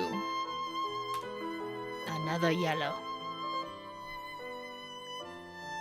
So we had Amber Apathy, which was basically the yellow from the Dark Rainbow. Now we have Lemon Sucker, which is the vibrant yellow from the OG Rainbow Linear collection. Another linear. Again, nothing wrong with the formulas. People, this is our best-selling formula. Released back in June 2020. No one wants to remember that year. Maybe that's the problem. In the OG Rainbow collection, this was Lemon Sucker, and yeah, sales have sucked pretty much since she was released. If you exclude sales in the bundles, you know, when people are buying the whole rainbow, no one is picking up Lemon Sucker on her own. They're just not, and no one is surprised. It's just sad, you know? Such a juicy, lemony color. It looks radioactive. That's why it's cool. You know? Like, I the whole point was rainbow nails, you know? Give me that good, saturated shit. Yeah. The coverage on these too, incredible. It's necessary for the rainbow to get like a very bold yellow. But as it turns out, people just don't want to wear bold yellow on their nails alone. They might be interested in it in a set, but then I wonder, like, here, let's do a poll. You gotta explain yourselves. Hold on, let me craft this. Let me just listen to the sad music and think about how I asked my question.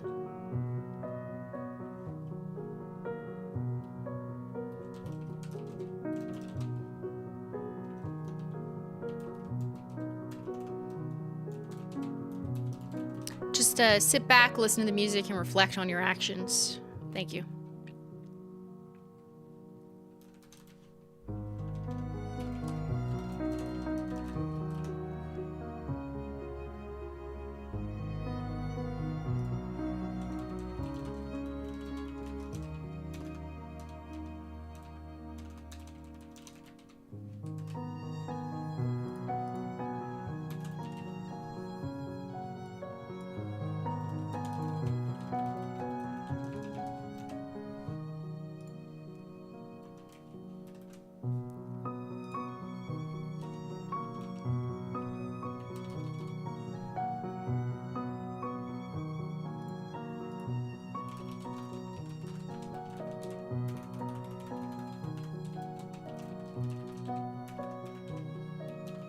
All right. I want to know why. So I just put a poll. Have you purchased a rainbow bundle and worn the yellow linear alone or as a full mani? Like I painted yellow on all the nails. This applies to dark rainbow, OG rainbow, and pastel rainbow. So any of those rainbow bundles from Holo Taco, have you worn the yellow on its own after having purchased a rainbow bundle? Or just hit, like, if you didn't ever buy a rainbow bundle, then just hit the last one. Okay? You answer that. I will BRB for 2 seconds.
We're almost at number 1.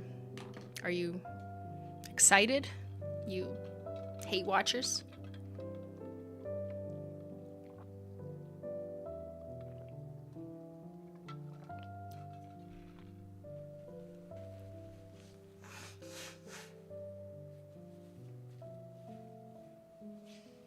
I think the obvious thing to note here that obviously is something we consider and acknowledge, you know, apart from all the jokes that people hate nature, is once you get into colors that are somewhat closer to skin tone, like whether they're yellow, orange, light pinks, beiges, you know, whatever, it's gonna be harder for everyone to agree that they like it because of undertones and skin tones. That's always gonna happen, and that is probably the most realistic explanation for why you see shades like this in the bottom. But, you know, we can also just go with the customers hate nature narrative because that's just funny. Just wanted to mention that for all the people who didn't think I realized that. Or is it that yellow means illness? You mean like my nails? When random people say, "Oh, are you a smoker? Your nails are so yellow. Oh my god, you clearly are dying. You should ask your doctor about that." Yeah, maybe. Hey, you want nails like mine? Just put on lemon sucker. That's my natural nail color. It's kind of true. Yeah, jaundice chic. Lovely.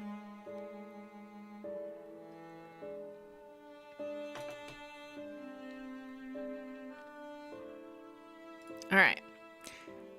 Have you purchased a rainbow bundle and worn the yellow linear alone as a full mani? 24% said yes, which is less than the 34% who said no. And I bet you if I asked this question and said, like, have you purchased a rainbow bundle and worn the purple linear alone as a full mani, you would have more people saying the yes. Yeah. I just think that's just gonna happen. You buy a rainbow because you're like, give me all of them. And maybe you do use all of them once or a couple times in nail art, which is wonderful. But not everyone does nail art. You know, some people just like want the aesthetic of the bottles or something. And then they just pick the ones that they end up liking the most, or they wear them as a skittle or something like that. But it does mean that the less favored shades, which is usually the yellow or the orange on average, are just not going to be used as much. And that's okay, you know. But I'm still gonna do a rainbow sometimes, you know? Like, what would a rainbow be without a yellow? Could it also be because yellow is so often associated with pea or green or fungus? Maybe, but like, I don't care.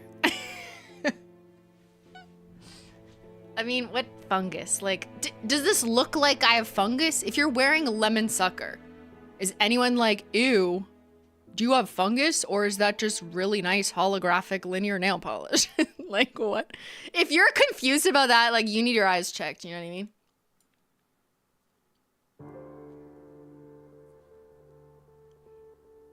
Yellow is sunshine, exactly. But people just hate the outdoors. They don't touch grass, they don't see the sun. That's fine, you know? All right.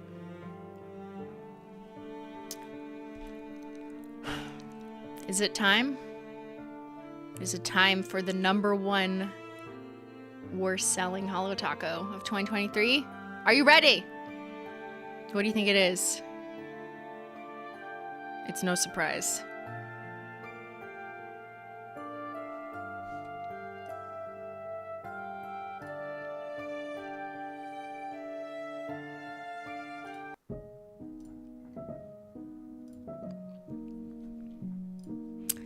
And coming in last place for the worst selling Holo Taco of 2023 is Lemon Spritzer.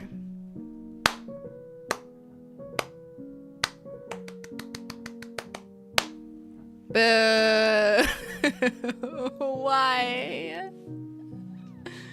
Y'all are wrong. You're just wrong, okay? But this is actually interestingly wrong because I would have thought Lemon Sucker would have been the worst because it's like bolder, more annoying yellow for all the people who are like, I don't want bright nails. I want understated. Lemon Spritzer is a little more understated because it's the pastel version. But it's the worst selling shade. Why? Explain yourself. It's weird. It looks moldy. It's the prettiest. It's on my wish list. Well, that's not good enough, is it? I'm not sad. How did this do worse than Not Pressed? Because Not Pressed was new this year. And if you noticed, all of these were not new this year. Trust me, Not Pressed was the worst of its collection, though. Don't worry. Y'all are wrong for this. This is beautiful for spring. Right, just no one wants to look up to good weather anymore. I love the banana bundle. We did the banana bundle. Can I? Where is it? Okay. We tried to save it with this. Remember the ripening Holo banana bundle? Where you could get full charge, lemon spritzer, lemon sucker, amber apathy, ant burnt bridges. This is basically the worst selling bundle. We tried. Okay? Like, it looks good. You are just wrong. You are just wrong. You curse them? I love the bundle creativity. Thank you, then buy it. Did the bundle sell? A little. Nobody likes bananas, apparently. Just Ben. See, these 12 reviews, it was all Ben.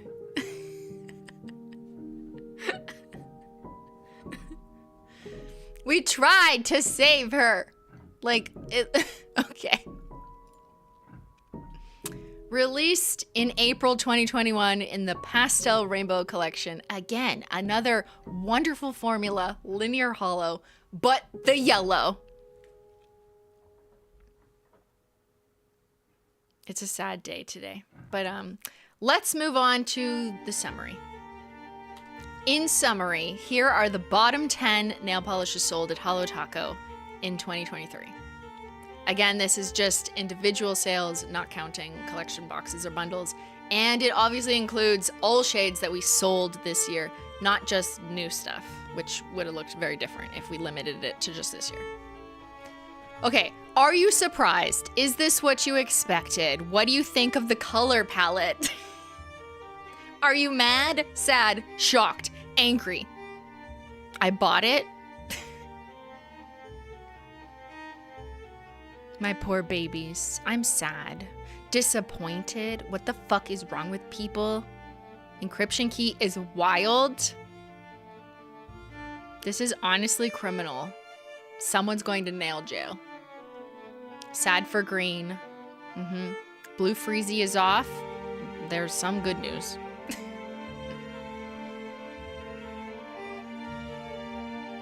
The color palette is giving nature. It's all yellows at the bottom. You kind of got a gradient, sort of. You've got yellows, orange, coral. Oh, random Sonic Unicorn skin interruption. Why is that there? And you've got brown and 3 greens. You know, 3 for green.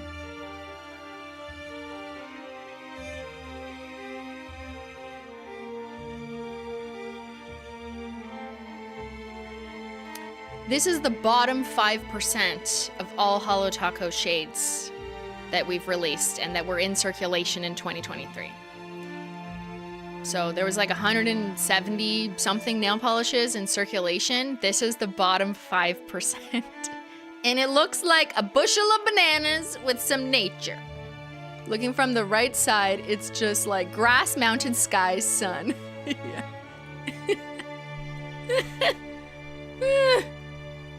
I'm Holo royalty because I have 7 of these. Here, let's do a poll right now. Who has these?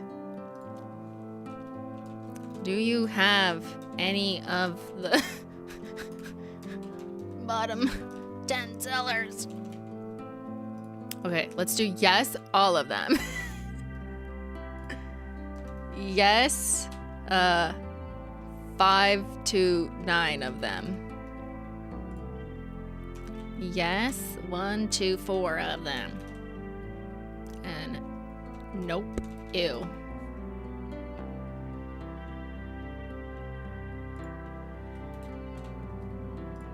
All right, let's do a quick little data based on the 5,200 people in the chat right now. That is a record. It's all hate watchers, actually. They just come for the worst news. Yeah, I see you. That's what you like to do on Saturdays. It's hate watching. So go on and vote in the poll. Since we have a good sample size, I'd love to see how many people actually own these. Maybe you can influence others to own them. Yo, every year this looks the same. I do not want this. I was hoping for different news this year. I got played. My customers played me.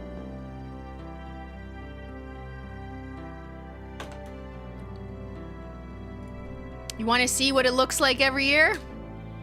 Here you go. 3 years in a row. 2021, 22, 23, using the same methodology. Every color palette is the same. We've got nature. We've got greens, nature, it all looks the same. But we've got a couple awards that I did want to hand out, you know, to find some good news, some reprieve here. Also, if you look at my little legend, I've marked what was previously retired with the little coconut. We've got some green bars to point out the survivors that were lifted out of the bottom 10. And then we've got some stars to identify the shades that have been there repeatedly. Let's close this poll. Thank you for voting. Do you have any of the bottom 10 sellers? 30% have all 10 of them. 23% have 5 to 9 of them. 28% have 1 to 4. And 20% said no. Ew. Okay, all right. Good to know.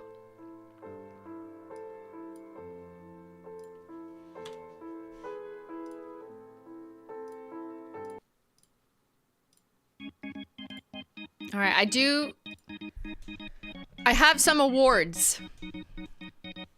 I would like to announce awards for the bottom sellers. First up, we've got 3-time bottom 10 seller champions. That's a 3-time and a world record. Congratulations to Lemon Sucker, Orange Drink, and Lemon Spritzer for being in the bottom 10 3 years in a row. Woo! Good job, guys. You really did it.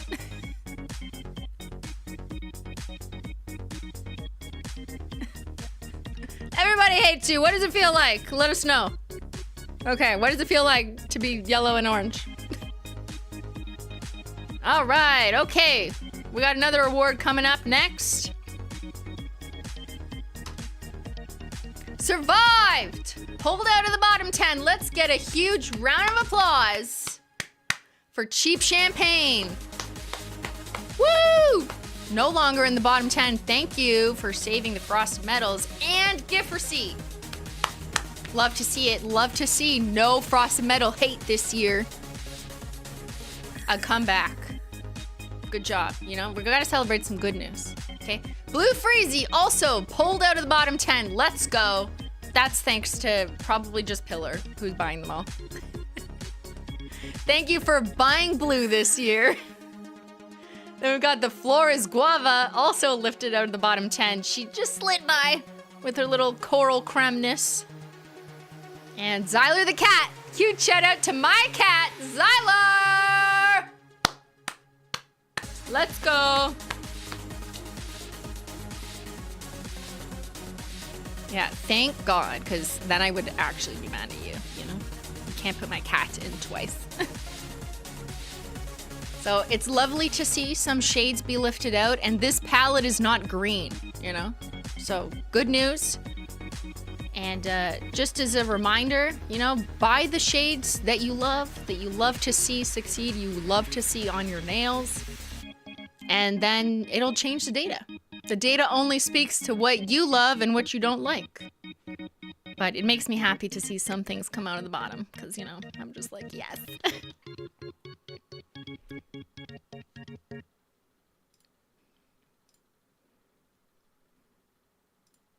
All right.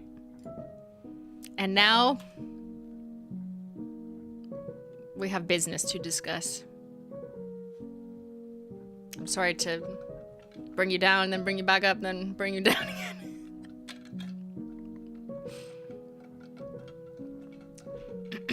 It's Simply with the Coconuts. Old Lady Polish Mountain. In that video I never published.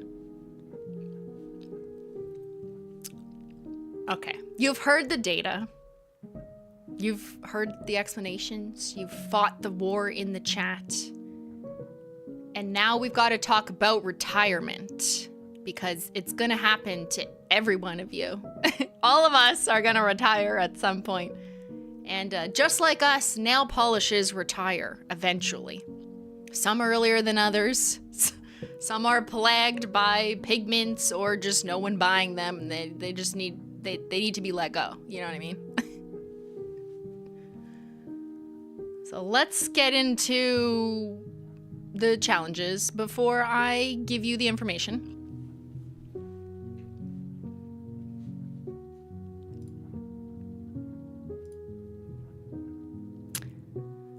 Deciding what to retire isn't just about the bottom 10 sellers, okay? Stop stalling. No. You are gonna listen to me. This is not stalling. This is important context you require, because anyone who watches this without context will just scream, "Why?" on social media, and then they will have missed the context. But that's not you. You are listening to all the information and the context. So you will be educated enough to inform those other chatters and explain them exactly why later, that there is many different things that are taken into consideration because you have absorbed the educational knowledge, right? Yes, you're listening. Thank you. Okay. Deciding what to retire isn't just about the simplified version of the data presentation we just watched. It's not about just kicking out the bottom 10. The bottom 10 are only the bottom 10 under a specific set of data circumstances and don't take into account catalog and general offerings and what we're doing next year and a bunch of other things. What you've seen is only the bottom 10 individual sales in a narrow methodology. That's it. That's not much. Even though I just showed you way too much and Sally has written it all down. There's way more that I didn't give you, you know? There's more data that we analyze and do. We look at bundle performance. We look at a bunch of different methodologies like rate of sale and stuff. We do more granular data. We look at the bottom 20, which, you know, you just saw the bottom 10. There's also factors that are out of our control or that just pose challenges, like restock challenges, or that maybe there's pigment inconsistencies, or just challenges in getting it at all, availability, increased costs, all these other operational things that are not presented in the data that might contribute to one of many reasons why something could be retired. We also look at customer reviews and feedback, which is incredibly important from a qualitative perspective. So we look at website reviews, customer service inquiries on social or in our inbox. We do monthly reports on that kind of stuff and see what people are saying. So that's not something you're necessarily going to see in the data either. We look at similarity or perceived similarity, perceived similarity to new upcoming shades that you don't know about yet, right? You don't know what's coming out this year. I do. But we do have to take that into consideration when deciding should something retire so that people maybe have less confusion, less, like you don't want to cannibalize your own catalog. And even though I have always been like, but they're different because this is this shimmer and this is this, like I've learned a lot over the last 5 years that customers aren't as discriminatory about pigments as I am. Yeah. There's also more general branding decisions to keep things fresh and exciting, wanting a catalog balance. So one thing I also want to point out is even though you saw a bunch of yellows and nature shades, like bright, bold nature shades, let's say in the bottom 10, that does not mean that I'm only disqualifying those from our catalog or just like never launching a yellow again. Because I'm not going to do that to you. You know what I mean? Like I need to consider catalog balance and making sure that there's something for everyone, even if it doesn't sell the best.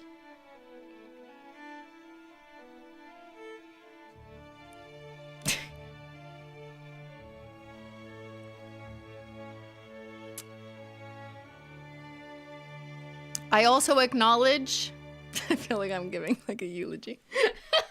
Okay. On the next slide, I'm just going to share with you the 10 shades that are being retired. But I just want to say in advance that just by announcing that they're being retired is going to increase their sales temporarily until they sell out. I know this, but like we just have to rip off the Band-Aid and just do it. We're not doing a major restock of them. We're phasing them out. That's what it is. That's the whole point of retiring shades for all of the reasons I just described. And sometimes you just got to make the decision and you just need to let go. 10 shades, yeah. There's like been 170 nail polishes in circulation in 2023, so 10 is not that much. And I will tell you that it was going to be 20, but I couldn't do it. Okay. And the 10 shades retiring from Holo Taco as of today are Fairy Tale, Trophy Life, Full Charge, Here for the Payday, Lemon Spritzer, Aquafoil, Frostlight, Fake Date, Queen's Curse, and Encryption Key.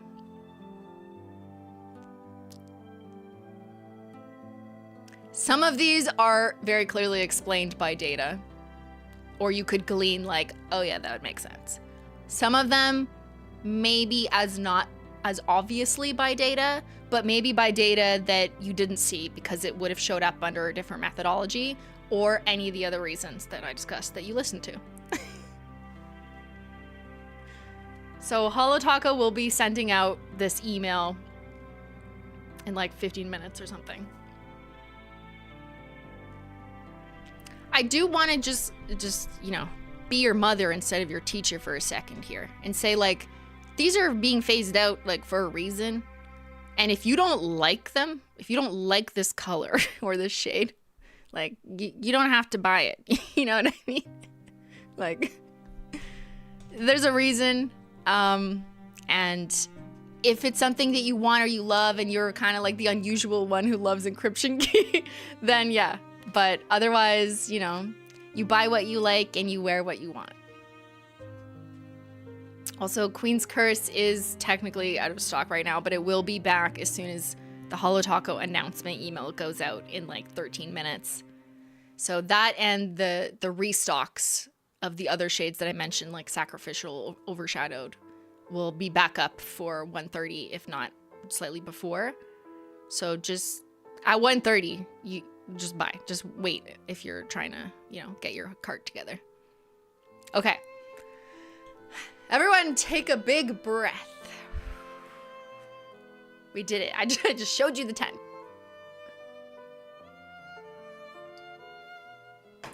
I see people asking me to over-explain.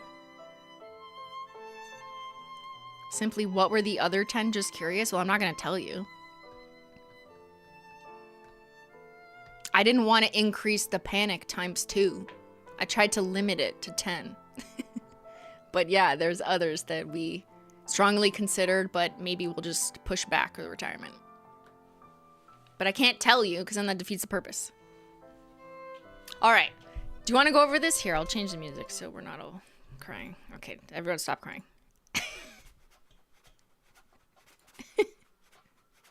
It's gonna be okay.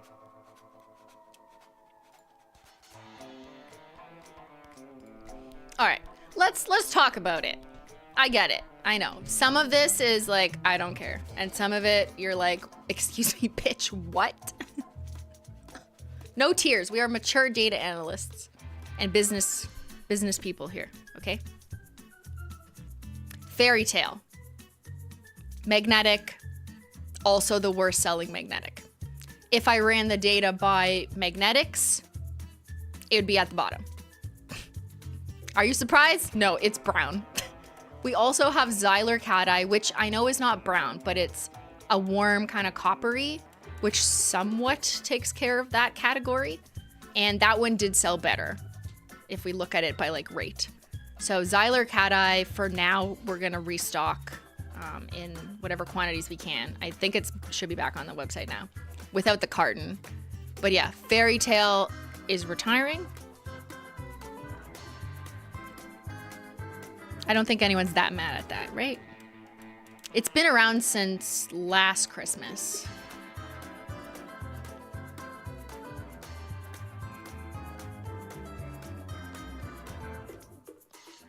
All right. Trophy Life is the worst selling chrome. So I feel like chrome is a specialized formula. Let's talk about Trophy Life and Aquafoil together because they're both chromes. And that's 2 out of 3 chromes to retire. Sorry, 2 out of, I can't do math. Hello. 2 out of 5 chromes were retiring, which is proportionally a lot, right? But that's because we only released 5 chromes. We basically just decided to kick out the ones that weren't selling. And also just generally speaking, the chromes have been challenging to restock because of their unique pigments. That's why it's taken so long to get Pink Steel and World's First. I feel like it's been like 3 months, going on 4 for those 2 shades. So we will be restocking those in the next 10 minutes, World's First and Pink Steel. But those shades, this formula remains challenging to restock. But given the love for World's First and Pink Steel, well, you know, we're gonna try to keep those. But it's just easier for us to cut Trophy Life and Aquafoil, which I'm sad about Aquafoil because I really like the aqua. Boo. But yeah, that and Trophy Life were the worst selling of those 2 colors. So we're just gonna nix them. The chrome is a unique formula that is not for everyone because it's very shiny, but people who've worn it really like it because it's very easy to do. So many people are like, I just realized doing a chrome mani is the quickest nail painting experience I've ever had because you just swipe on 1 coat and you're done. You don't even need a top coat. If you don't care about like chipping or whatever, you just want really quick and done. It dries the fastest of all the formulas because of its slickness, and it's super opaque in 1 coat. It's very, very easy. The chrome is the best. I love the 1 coat. It's easy. Yes, I loved chromes. Love the chromes when I'm in a rush, right? Yeah. But people don't necessarily realize that when they're shopping. But it's something that when you experience it, you're like, oh damn. Like I use it as a topper to cover up my nails sometimes when I'm hiding secrets.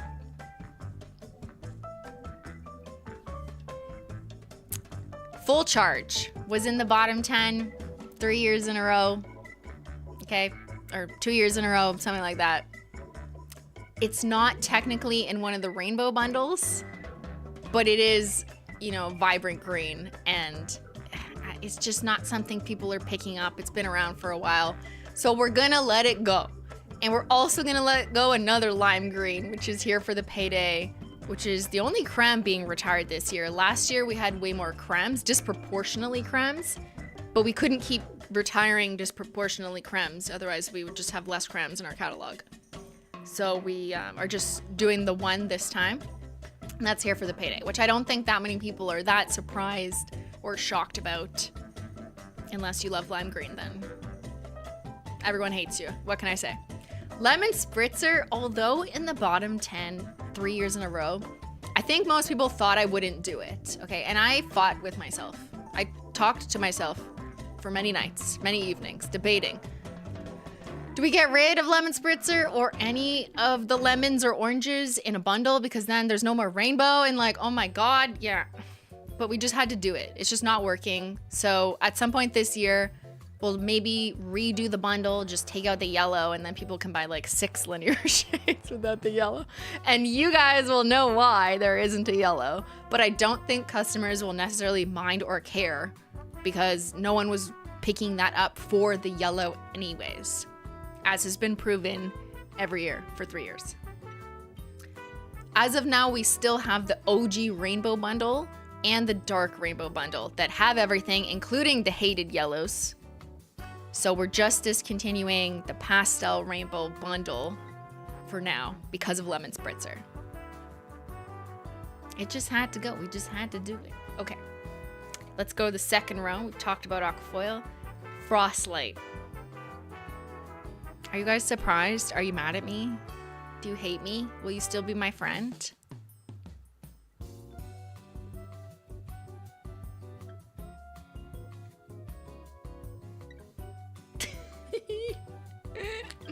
You're sad?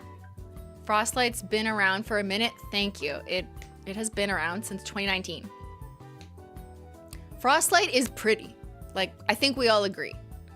It's a bright-ish, light-ish blue, holo glitter, but it's one of our first holo glitter. No, it is one of the first holo glitters we ever released in 2019. So she's been around for going on 5 years now. So more of that should have happened this year, discontinuing older shades, but I was having a hard time, so I did a mix. Simply was having a mental breakdown, so she did not discontinue everything. We need something to replace it. Oh, what about Crystal Skies? So some people, upon the release of Crystal Skies, did feel like Frostlight was too similar, and I did see a little bit of that feedback, which I anticipated. Now, others of you are going to disagree and say, no, they're totally different. Crystal Skies is more muted. And here, I will just show you for reference. And I agree that it is muted and a little bit grayer, and it has a different glitter. That was done on purpose because I never want two of my shades to be too similar. But like I've said a few times, there's a bulk of customers who don't look at pigment specificity through the same lens as someone like myself might. So they see these shades as like close enough that they don't care about having both, right? So with the introduction of Crystal Skies, which yes, granted, it is a little bit more muted, a little toned down, it kind of does make sense to let something like Frostlight go because it's within the same realm and it's glitter. And glitter has a hard time selling that well, regardless of the time of year. Well, if you concentrate them during like a Christmas restock, then yes, they will sell well. But throughout the year, not really the best. So holding on to something like Frostlight when we already have Crystal Skies, which was an addition to the catalog that's not seasonal, just didn't really make sense moving forward. So RIP to Frostlight. You served us well for almost 5 years.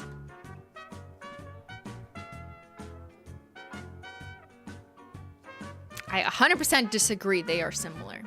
So do I, but other customers don't.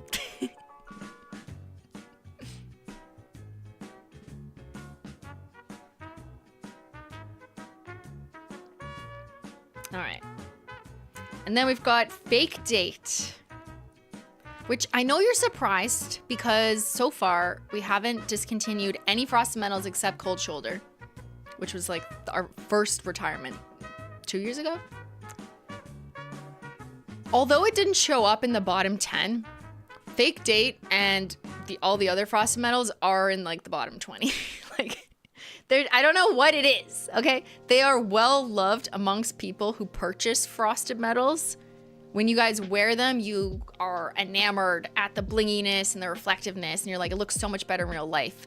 And I've said this before, I've tried to explain it more, but there's just something about pictures and Frosted Metals, or even videos, that just don't do it justice. So we're slowly gonna have to start giving it up, especially if it's an older shade. So Fake Date was released in 2020. It was in our first Frosted Metals collection. And yeah, I didn't want to do all of them. You know, 1 year we did Cold Shoulder and then we skipped a year. And this year we're discontinuing Fake Date. Yeah, she was just too fake.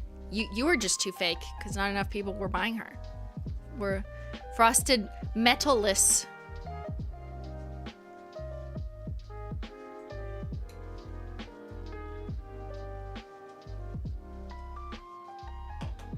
Did I forget about frozen bananas? No, we retired that too, but it wasn't in an annual stream because it was always supposed to be seasonal, and then we just didn't restock it because no one wanted banana frozen looking nails because no one likes yellow. But why not cheap champagne? Yeah, so this was a little bit data driven, but also more like vibes driven, to be honest, because we have pink steel, which is a little bit of a cooler, chromy look.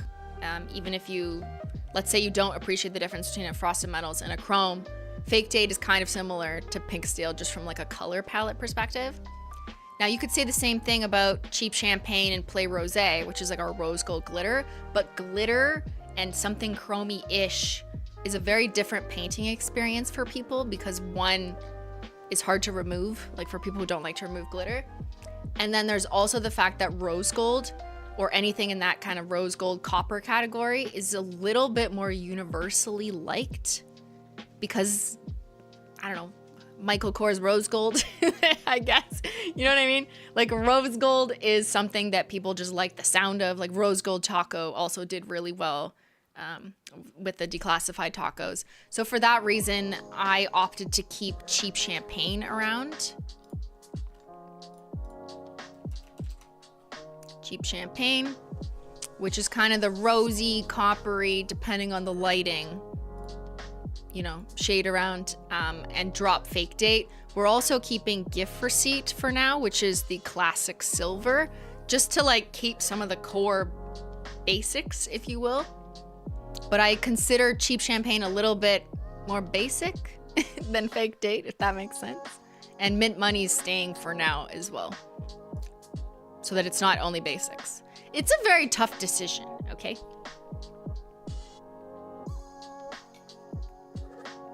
All right, so it is 1:30, which means if you were interested in purchasing any of the retiring shades, they are being phased out as of today. Zyler just meowed. If you put exclamation retirement in the chat, anyone want to test it? Oops, we'll do that next. I want to just see something. It's drunk? Okay, thank you. Okay, there is a link. You can go directly to it.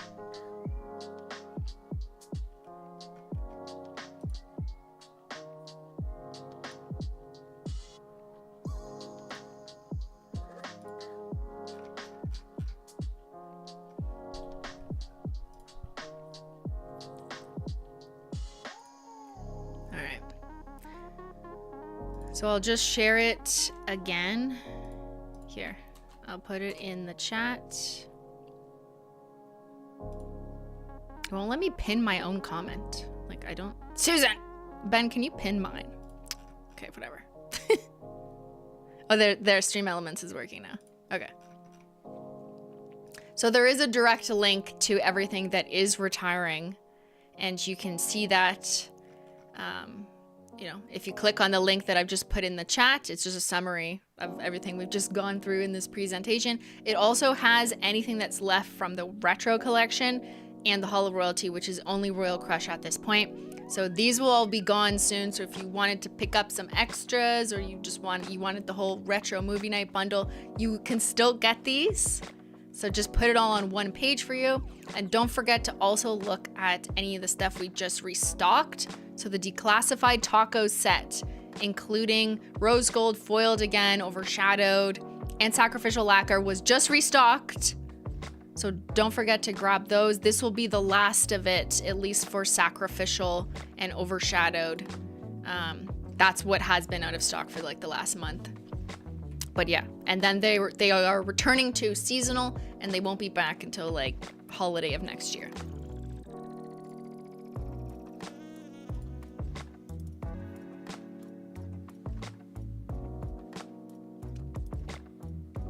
All right.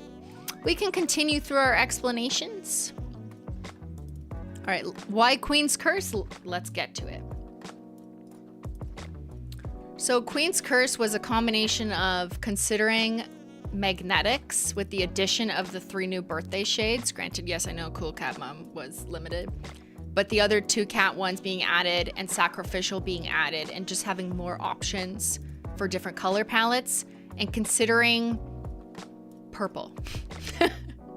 You know, there's a lot of purple that has been added to our catalog because that's what people want, right? That's what royalty voted in. But when I'm making decisions about what to retire, I want to make sure that we're not only retiring greens and yellows, right? It can't just be that, or else we'll end up with a catalog that is not balanced. So to help balance the catalog, some of those tough decisions do have to be in shades that maybe you wouldn't have thought, like purple. So Queen's Curse was that sacrifice. And she's just gotta go.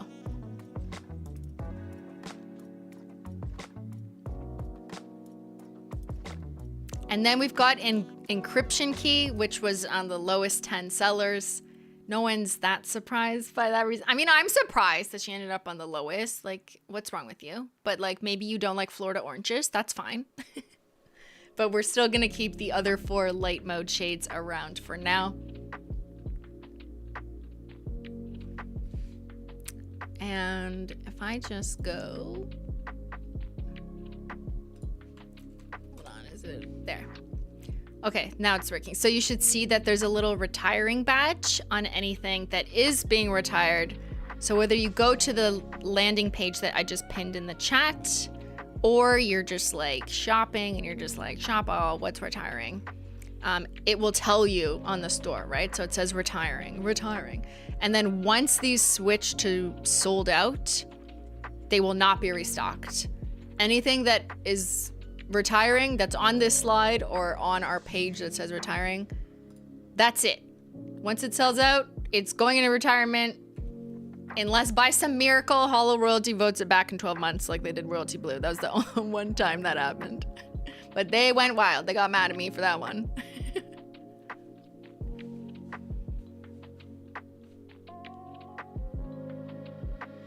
Simply, can you clarify if Holo Taco is leaving the Frosted Metals formula overall? This is what's happening for now. This is what we are officially retiring starting today. If they sell out today, then that's it. If they stay in stock for 5 months, then they stay in stock for 5 months.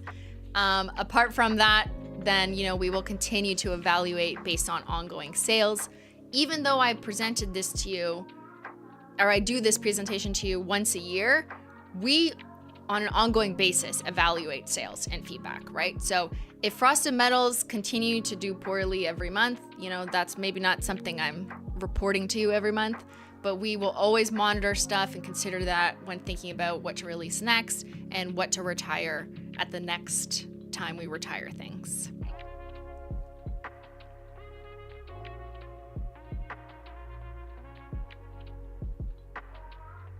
Hoping at least one pulls a chameleon coat. So it's really tough to time stock when you retire things because we're getting rid of these for a reason. Like, we want to phase them out. We don't want to have to make them anymore. So no, we're not going to do a giant restock of them because that would literally defeat the purpose of retiring. That is sometimes used as like a marketing technique, which I appreciate and understand, just to like make more of something to sell it. I also understand that's still going to happen this time. And we tried our best to only retire shades that had like a minimum number so that it didn't sell out in 2 seconds, like what happened with Cold Shoulder, because I don't want to anger people. So we did have to just make sure that there was like a balance enough. But that being said, all of these retiring shades are at different inventory quantities depending on just when they were made and how much we have left.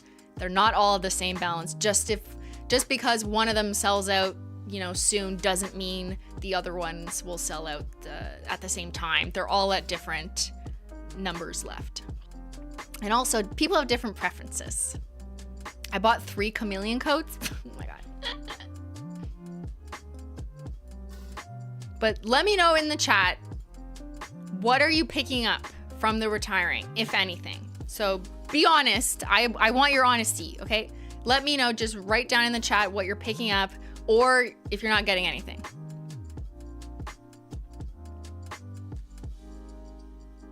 Hand cream, I don't have an update on that. I was hoping for late January, unfortunately. It's on a very different timeline than nail polish.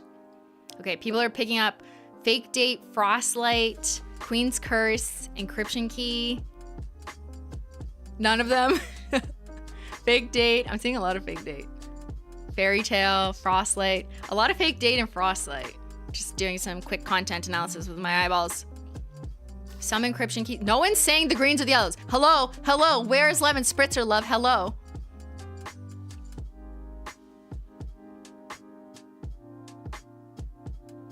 Got him. Banana bundle. Please buy the banana bundle.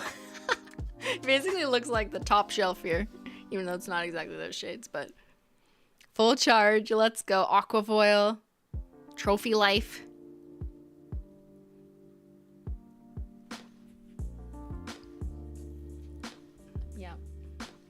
Yep. Justice. I'm excited to see manis. Here's what I predict. I'm excited to see manis from people who are painting either like the 10 retiring shades on their nails or doing nail art. Trying to do nail art with these 10 is really tricky. Like, they're like, what? Like, what is this palette, you know? At least the other palette can kind of make sense because it looks like nature. But yeah. If you guys do any manis with the bottom 10 sellers or the top 10 or the retiring shades, make sure to tag Holo Taco, like hashtag Holo Taco, not tag us because we won't see it. There's too many notifications. But use like the hashtag and then I can find them. Or tag in the photo, like when you tap the picture. All right. I do have something fun to do next. Fun, she said. Should I do game show music again?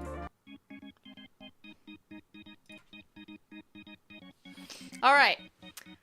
After the retirement stuff, let's talk about your opinions. What we just went through was not all the data I have. Oh no, there's more.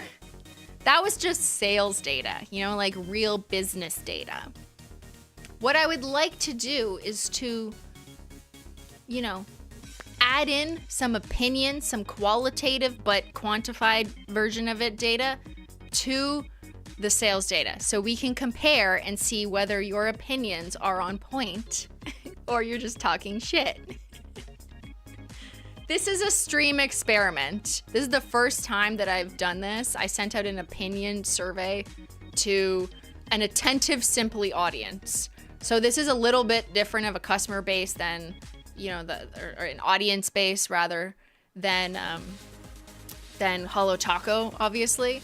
So let's just say this was like an opinion survey of people who are highly invested Simplydatalogical fans. And there was more than 10,000 of you who answered this survey. So huge shout out to you guys. Thank you for answering my impromptu survey, my unofficial survey. And I shared this survey in my most dedicated communities. So I shared it on this YouTube channel community page, in a live stream link, on my All Things Simply official Facebook group, in my Discord server, and also on my IG stories and my Snapchat stories.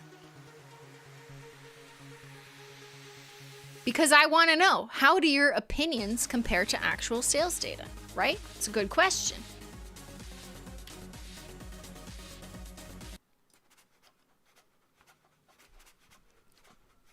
But first, let's go through some demographics. Who are you? You know, let's get to know the people who answered this survey. These are the opinion poll respondents, some demographic statistics. You have an average age of 29.5. Which is kind of old, now that I think about it. You guys are old. Right? Okay. And remember, this is not just Holo Taco customers. Let me just say that again. This is simply stream audience or whatever, right? Like, you didn't have to buy Holo Taco to answer this survey. There's a question that also acknowledges if you don't buy Holo Taco. So, why is that weird? That's supposed to be a flag, but the emoji's not showing up. Good job, Windows. Anyways, you have an average age of 29.5. The majority of survey respondents identified as women, followed by non-binary 5% and men 3%, which is pretty consistent with what I've seen over the years, 90% identifying as women. 67% of you are in the US, followed by Europe 16%, and Canada, CA, that's supposed to be the flag, 10%. Again, pretty consistent with my audience. 95% of you, though, have personally worn Holo Taco, which I thought was going to be lower because this is an opinion poll survey. Anyone can answer it. It didn't go through official Holo Taco channels. I sent it out, which could mean that like only 70% of you have like worn it and the rest of you just watch, right? But no, I was pleasantly surprised to see that 90% of my opinion poll audience have personally worn Holo Taco. That's great. I'm like, yay. And 4% remarked that they haven't purchased and or there was no shipping available to their region. 60% of people who answered my opinion poll survey are also in Holo Royalty, which is the top tier of the Holo Taco loyalty program. All right. So the first question I had for you was, what's your top shade that Holo Taco released in 2023? Different question than some of the data we looked at. There's no way to make this like apples to apples. But this is what's really important to me, because beyond just looking at sales data, I want to get like the pulse from you guys. Like, what's your top shade that we released? If you look at everything we launched this year and you could only pick one, what are you picking? And this palette is really pretty and kind of similar to like some of the results we saw, especially my like mixed methodology one. You've got your spirit fingers, you've got toe beans, you've got like another Sophia shade, Bury Me in Hollow, you've got Royal Crush, Glamethyst, but then you've got Fallen Flake Taco. Like, some of those were already top sellers, but then you've also got some of the standouts from other collections, where you've got Never Tied Down and Late Checkout from the Vacation collection, and Cool Cat Mom, which is my birthday shade, and Curfew Crasher, which kind of speaks to that muted pinky purple mauvey palette. So I think this is really interesting to look at the color palette of people's top opinion shade that we released this year, which is way more cooler, but unique formula heavy. There's no plain formulas on this. That makes a lot of sense to me. It makes sense there's no cremes on this list. No one's gonna pick a creme as their top shade, you know, when asked. You have excellent taste. Your opinions are excellent. I agree with your opinions. It's also hard to be in the top 10%, or actually this is the top 16%, because if you look at the 60 something shades we released this year, this is the top 16% technically. And then I'd also asked, what do you like about this shade when you picked your top? And 89% of you said everything, like the color and the formula, the finish, like literally everything. So that also reifies my earlier point. that the specialty formula paired with the color is really what's contributing to people picking these as their top 10 opinion shades. Do you agree? Is there anything missing here?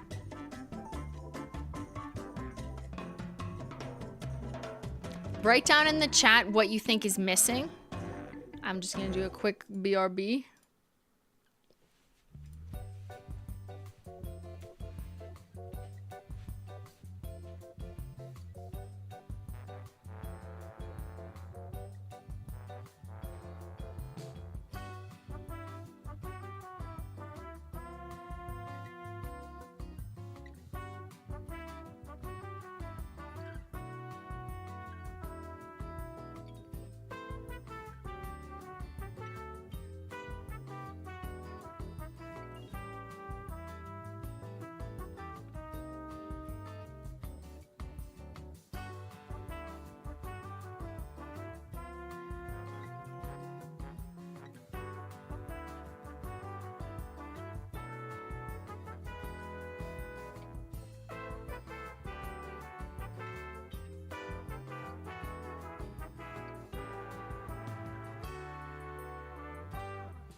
We have our first officially retired nail polish of 2024. Goodbye, Queen's Curse. Was it a curse for you to be amongst the first retired magnetics? Goodbye. RIP, rest in peace. I hope you enjoy your retirement. With Fairy Tale will be joining you eventually, you know. Queen's Curse was the first to go up to magnetic heaven. Goodbye. Holy cow. She's gone. Yeah, that was fast. That was almost like cold shoulder fast. What the heck? Was it the purple effect? The purple effect. Christine, you are in a style theory. I am? Is it because I'm so stylish?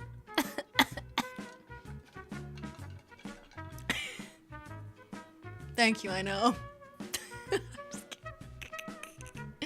Okay. Deaf because purple? Maybe. Yeah, so keep your eyes on this and let me know if anything else goes. Let's get back to the opinions. Your opinions. Recency effect and opinion poll. Yeah, why don't you explain that to the class? Go ahead, Mac. What is the recency effect, recency bias?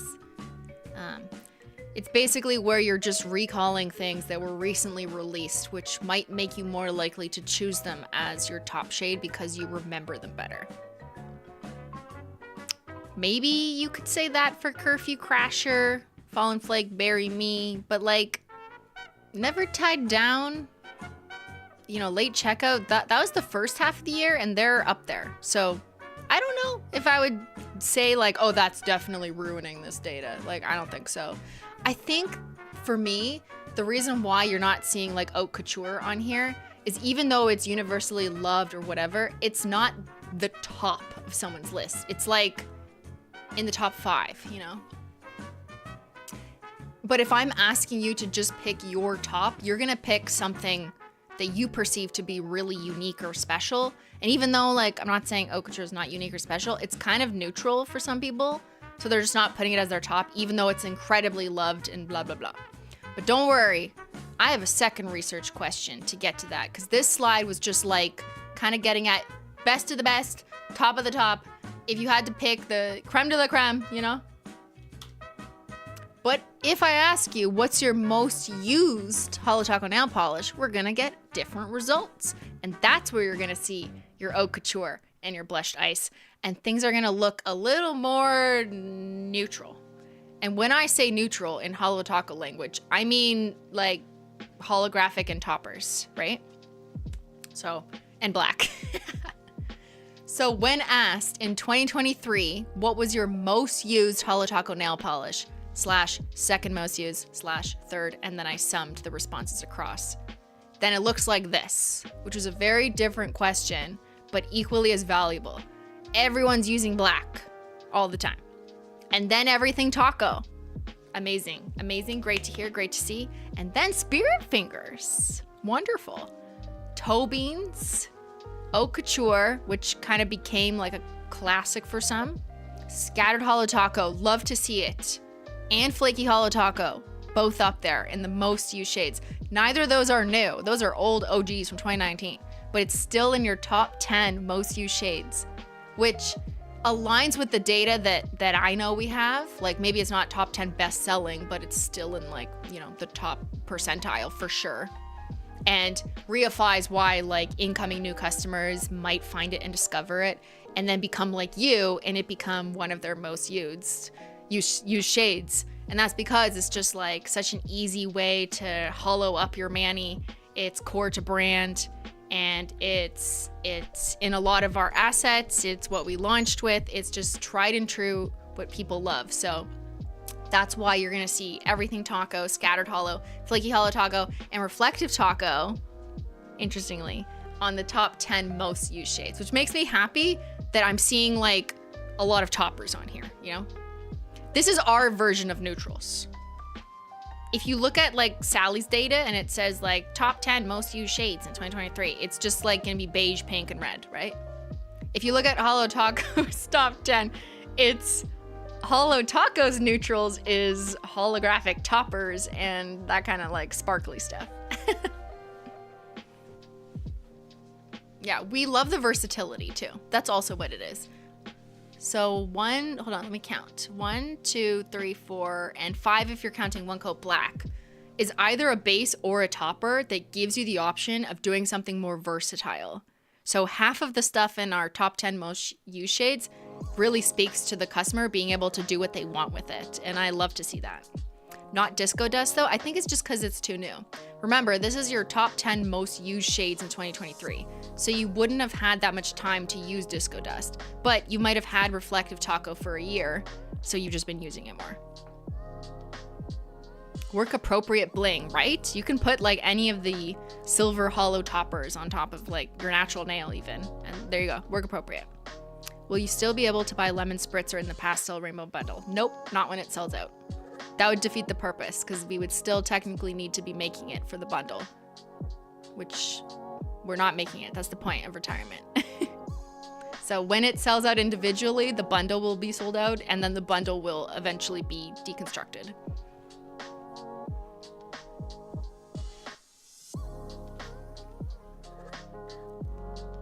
All right, next up, I asked you, in your opinion, what's your top overall collection that Holo Taco released in 2023?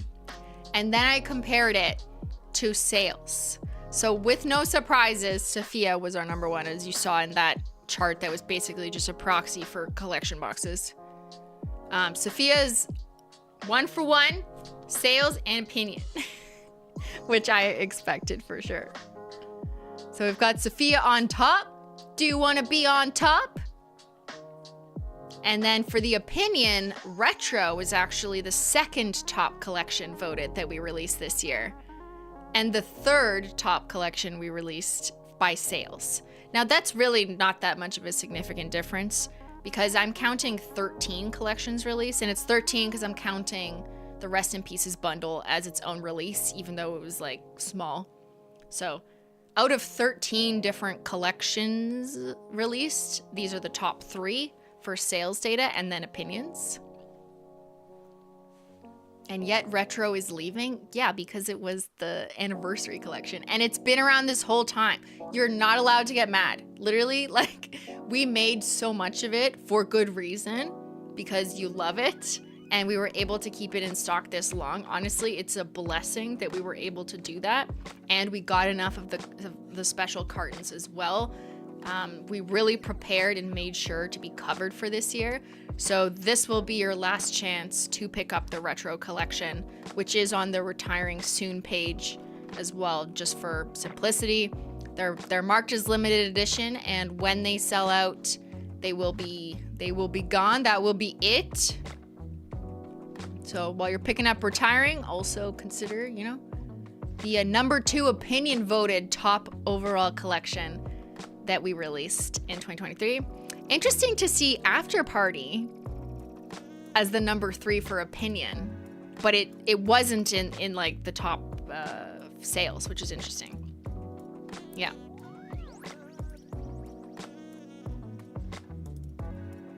And I also think that's because as the number of polishes in a collection grow, like that one had 6, people are maybe more likely to just pick up individuals and not necessarily the box. But yeah, this doesn't look that different, you know, and Holo Royalty was also high up there in the opinion polls. But it also only has 3 colors in it. So if you're like trying to pick out more colors because you want to vote more colors into your opinion, then you're less likely to pick the one with only 3. You know what I mean? Switched you over to my TV to see better. That's how everyone should be watching this presentation. Okay, put me on your primetime television. Y'all need to see After Party in person if you didn't buy it. It's gorgeous. It really is. I love it. The vibes and the exquisiteness and the different formulas. Is there a retiring page on the website? Yes, it's right here. It's also pinned in the chat.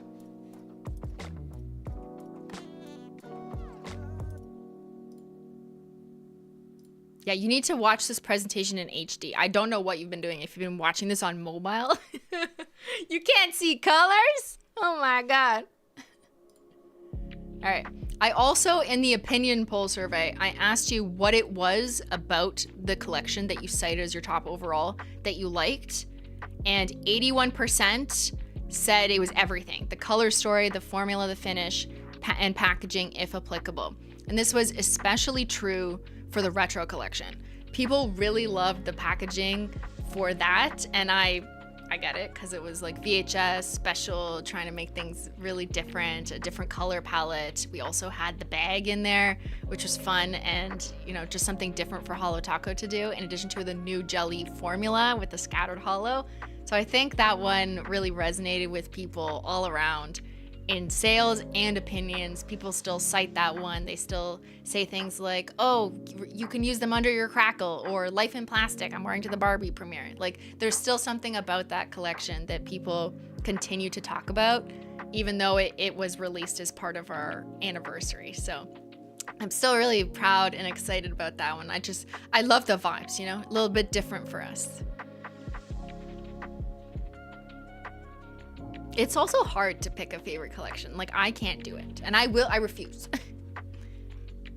I refuse to pick a favorite. But you picked Sophia as your favorite, and then I asked you to explain. I said, there we go. Let's take a moment for a Sophia appreciation slide. Sophia has topped our charts this year in 2023. That's good, she says. That's good. So, if you entered this Sophia screener on my opinion poll, then you were caught by an extra question. Because if you pick Sophia as your top, then you were asked about how well you know Sophia. Well, not like in real life, but you know what I mean. Just the parasocial way, okay? And 84% of you who picked Sophia X Holo Taco as your number 1 collection overall has been a Sophia fan since before the collab. So most of you love her, which I expected, but I just, you know, want a little bit of context. I would be shocked if it was the inverse. That would literally make no sense. So this makes sense. But 84% of you were like, I've been a fan. I was waiting for this moment. I had it in my calendar. Holo Taco Truck X Sophia, let's go. When is the date? Yeah, you were waiting since the initial announcement. And then an additional 10 plus 2% were still a fan in a different capacity, whether they became one since the collab or maybe don't regularly watch, but still a fan. And 4% didn't know who she is. That's it. So, you know, all this to really say, like, yes, there is an influence of Sophia's wonderful celebrity and aesthetic that went into the excitement for this collab, because I don't think 4% are, you know, meaningfully changing the fact that it sat at the top of our sales boards for the 4% who are like, I don't know who this is, I just like the vibes. But yeah, big shout out to Saf. I'm in the 4% and bought. That's so interesting, yeah. Shout out to the 4%. Sophia actually introduced me to you, Christine. We love that. I should have included that as a question. Sophia's how I found you? Aw, thanks, guys. That must have been like 4 years ago, right?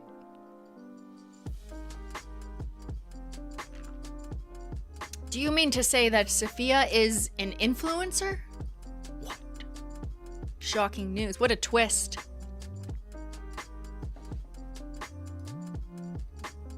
Okay, do you want the ugly news or the bad news? How about a little bit of both? I asked you what is the ugliest shade that you think Holo Taco released in 2023? Not sales data, but just what did we do wrong this year? And yes, I used the word ugliest, okay? Because I want honesty. You don't gotta butter me up. Just tell me what the ugliest shade is. Just tell it to me straight. And you did. And the data looks as expected. Okay, something has to be on the bottom. And statistics universally agree. Sales data universally show that anything in the brown, green, yellow category generally is just gonna be the poor performer when compared to other shades in the same collection. That's just like always how it's gonna be. When I did all the analysis by collection alone, like if I just did just chrome, you got trophy life on the bottom. If I do just after party, you got bottle service on the bottom. If I do retro, you got high def on the bottom. It's always the yellow that is on the bottom, or the orange or the green. It depends. But yeah, this is your opinion. And in conclusion, I think the overall finding is what's ugly doesn't sell. So I think you're right. I can't believe I'm saying this. The chat is correct, okay? They are correctly identifying what is ugly that doesn't sell, with the exception of cracked taco shell. Because cracked taco shell was in our top 10. But that's because it's like novelty and people love to hate it, you know, so that's different. But if you ignore cracked taco shell, which some people are just really strongly opinionated that's ugly, but like boo-hoo because it sold well, so you can take your opinion and leave that one at the door. That's an invalid opinion. Other than that, you are not wrong. Not Press was the worst seller from Down to Earth. Trophy Life was the worst. High Def sold the worst of retro. Stay Grounded, also not the best on its own. Beach Please of Vacation would have been the worst selling. Tax Haven is like a crime. Ironically. Why? Okay, no, that one you have to explain yourself. Go. And also Rest in Peach, because that's supposed to be a Pantone color. But I guess we just don't care about that here, right? Why Tax Haven do you not like?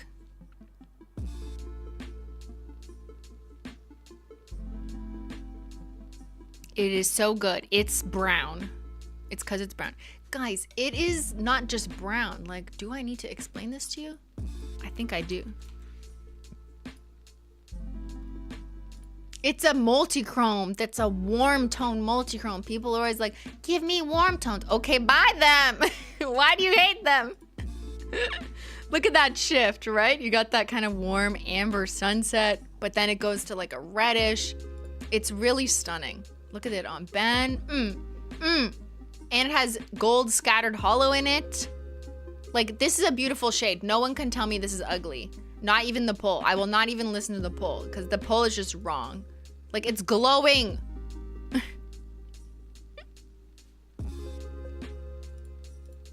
Ugh.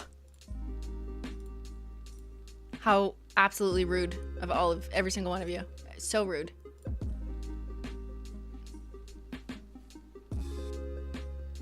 Ignore the poll. I'm gonna ignore just that one. Just pretend. If I could edit it, I would. Just delete it, but I can't because it's a screenshot. All right. And then Rest in Peach. Why is that ugly? Why do you think that's uglier than banana medicine? Like, what? You don't even make sense. Why is Rest in Peach ugly? How close is that to the color of the year or whatever? I don't even know.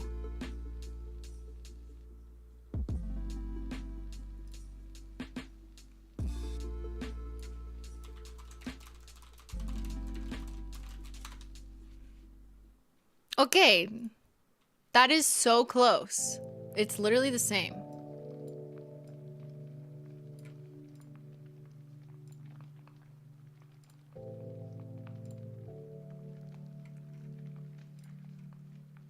Hello? Hello? Hello? I think you guys, you don't care about the trends, right? Yeah, we unintentionally set a trend that people think are ugly, I guess. It'll sell now? Well, I'm actually interested to see if it will, just because some random corporation decided to say it was a color of the year. Yeah. You know, I am interested. Not that I'm gonna like really lean hard into it, but let's see. Here, I'm gonna poll you and ask you if you think that that's actually gonna make a difference. Do you actually think more people will buy Rest in Peach because it's a color? Hold on, I need quotes. It's a color of the year.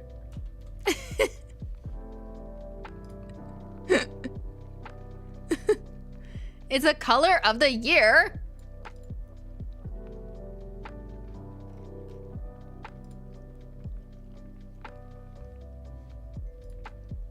Here it is. There it is, matte. There it is on Ben's very reddish skin. We need an after the data stream, honestly though. Like, it's just so circular. I'm gonna have to, I literally will run data after this to look at the sales of like the retiring shades and also anything else that I might have mentioned, you know.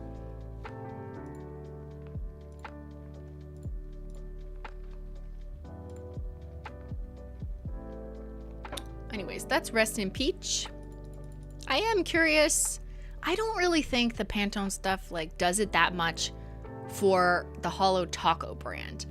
I think if you're more of like a normie and you're just in the drugstore and you still actually read magazines, whether electronic or not, about like what's trending, and you actually listen to it unironically, then maybe, you know, if you're Sally, it'll work. But I polled you guys on how you follow trends, and we're gonna get to that in next week's stream, which is gonna be really fun. Next Saturday will be my 2024 nail trend review stream, and I did a meta-analysis. Shit. I went through 10 different articles of from like beauty blogs that are trying to project what are they going to be the biggest trends in nails, whether it's about color or style. And I tried to see A, if they agreed with each other, and B, if I agree with them. So we're going to do that next Saturday, 2024 nail trends. But in preparation for that, I polled you guys on my Facebook group and Discord and asked you about your propensity to follow trends. And without much surprise, most of you are not inclined to follow the trends, or you self-report as not really following the trends, which makes sense. Okay. Do you actually think more people will buy Rest in Peach because it's a color of the year? 64% say no. Yeah, I agree. But 36% of you still think it will. Interesting. I guess we'll see. We'll find out.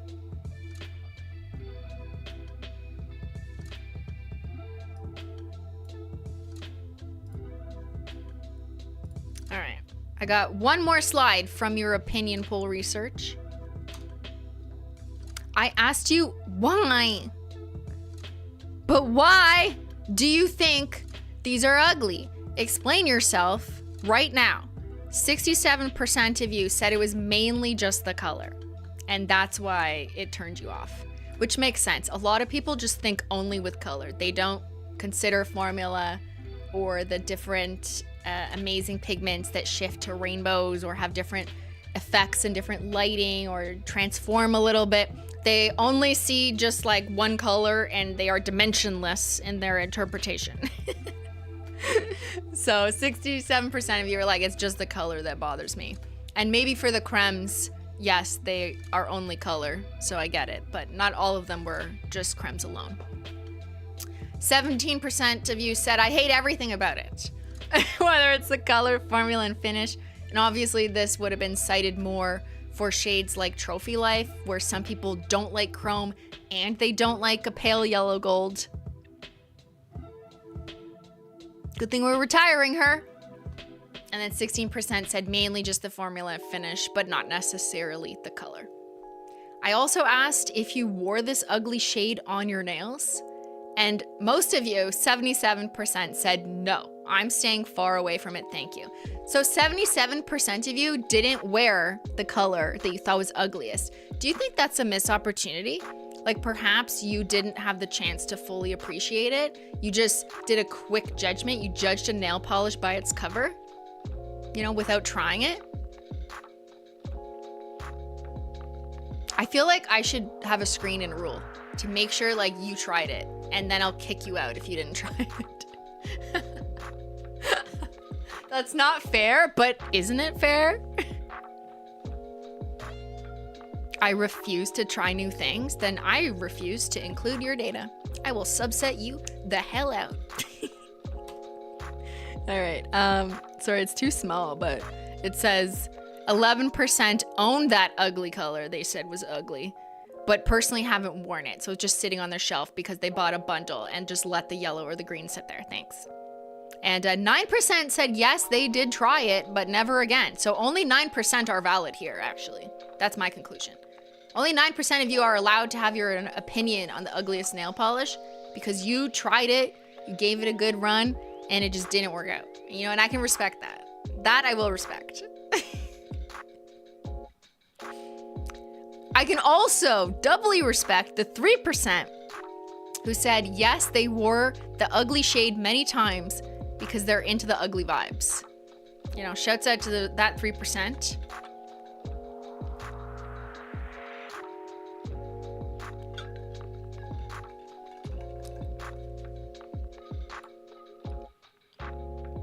All right, and that concludes the opinion poll presentation, the top and bottom Holo Tacos, the retirement announcement. Do you have any questions for me at this time, class? Do let me know. You know, there will be a quiz next week. Tell us about the vacation. We'll talk about it on Wednesday. I'll give you life updates on Wednesday. How's that? Why is Frostlight leaving? Someone didn't pay attention. When is the final exam? Next year. Every year there's an exam.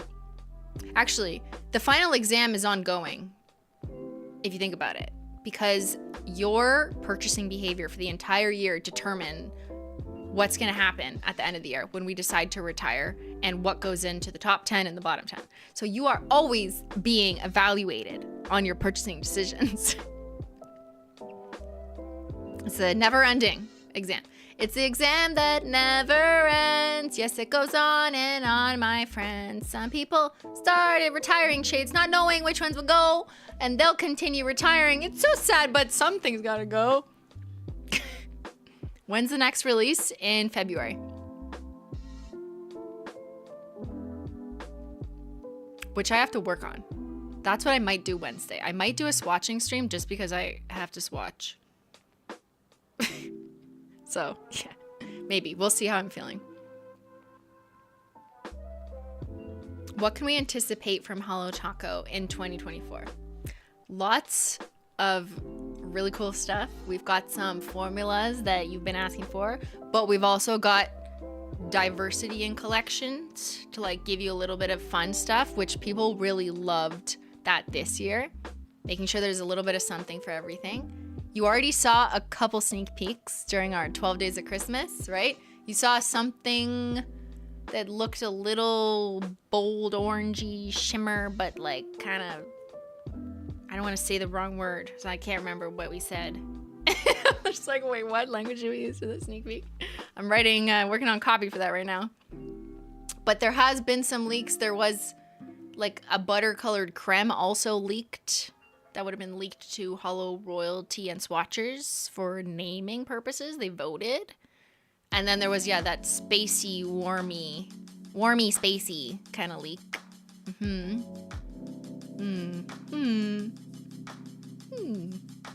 But yeah, we're working on really fun stuff for 2024. And I'm excited to finally kick off the year with our first launch, which will be in February. And that'll be like, you know, a box. It's going to be a box launch, but we decided to just chill it a little bit in January. So basically January was just retirement as per usual, and a couple restocks that you guys wanted to see. And yeah. Is there going to be a customer appreciation sale? Of course. And we'll aim to do that in the first half of this year. That would be the Holo Royalty sale. Sorry, the Holo Loyalty sale, where you get a different % off depending on your tier. It's the same thing we did last year.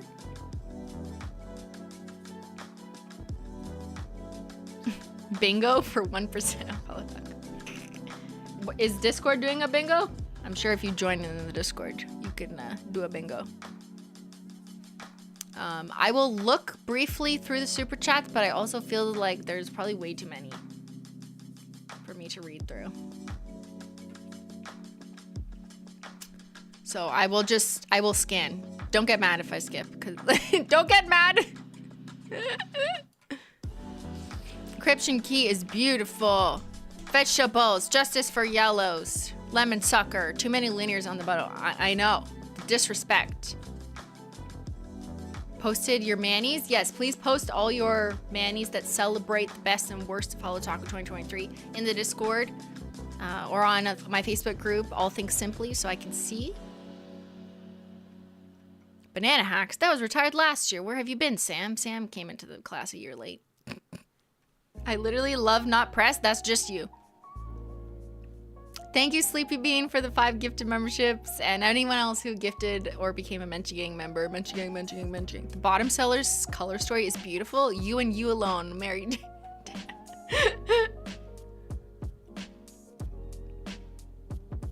Citrus haters. What's the lifetime sale of One Coat Black versus Lemon Spritzer? Like that. It's very homophobic that so many linear rainbows are in there. Totally, that's it. We're not hate watching, we're messy del tacos that love drama. Oh my god. Thank you, Mary. Would be interesting to see if these would be the bottom sellers if there wasn't a bundle.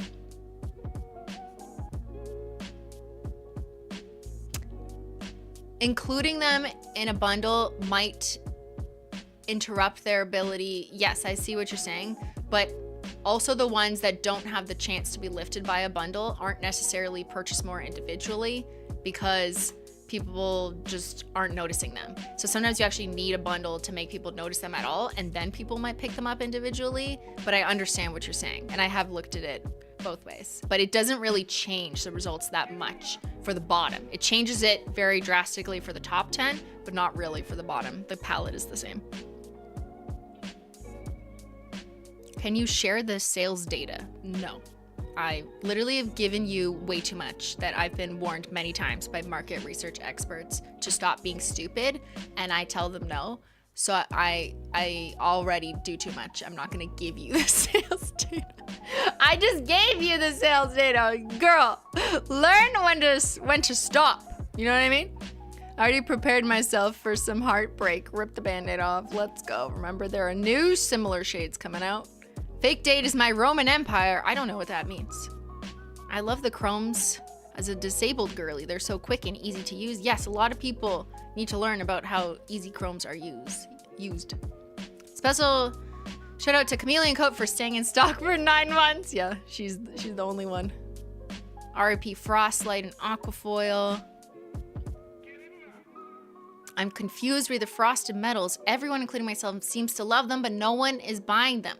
I am also confused and go over this time and time again when we talk about them. I just don't think pictures or videos or any marketing does them justice. It's something that you have to paint on your nails and experience, but it takes someone to convert to that and then love it. But then it's like never gonna happen from the outset. Whereas someone might purchase a creme just by looking at the picture and they're like, I love that color. So that's an easy conversion for them, but it's harder to convert someone to buy something that like they're not sure how it's gonna turn out because the pictures aren't selling them on it. And you can't sell someone frosted metal in a picture or in a video. I have proof. It's not possible. Although it makes me sad to see all these shades are retiring, it makes me excited for what's to come. Thank you, Samantha. Me too.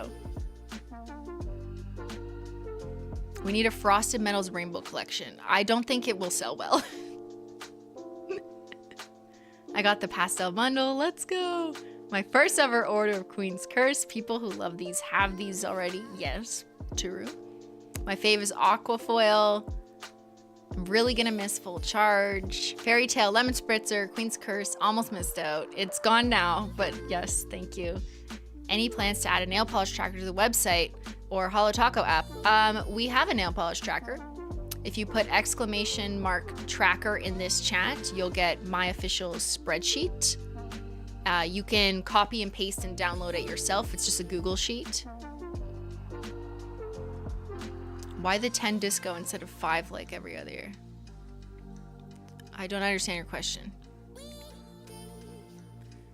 When Here for the Payday sells out, does that mean the Polish Mountain bundle will no longer be available? Yes, it would no longer be available.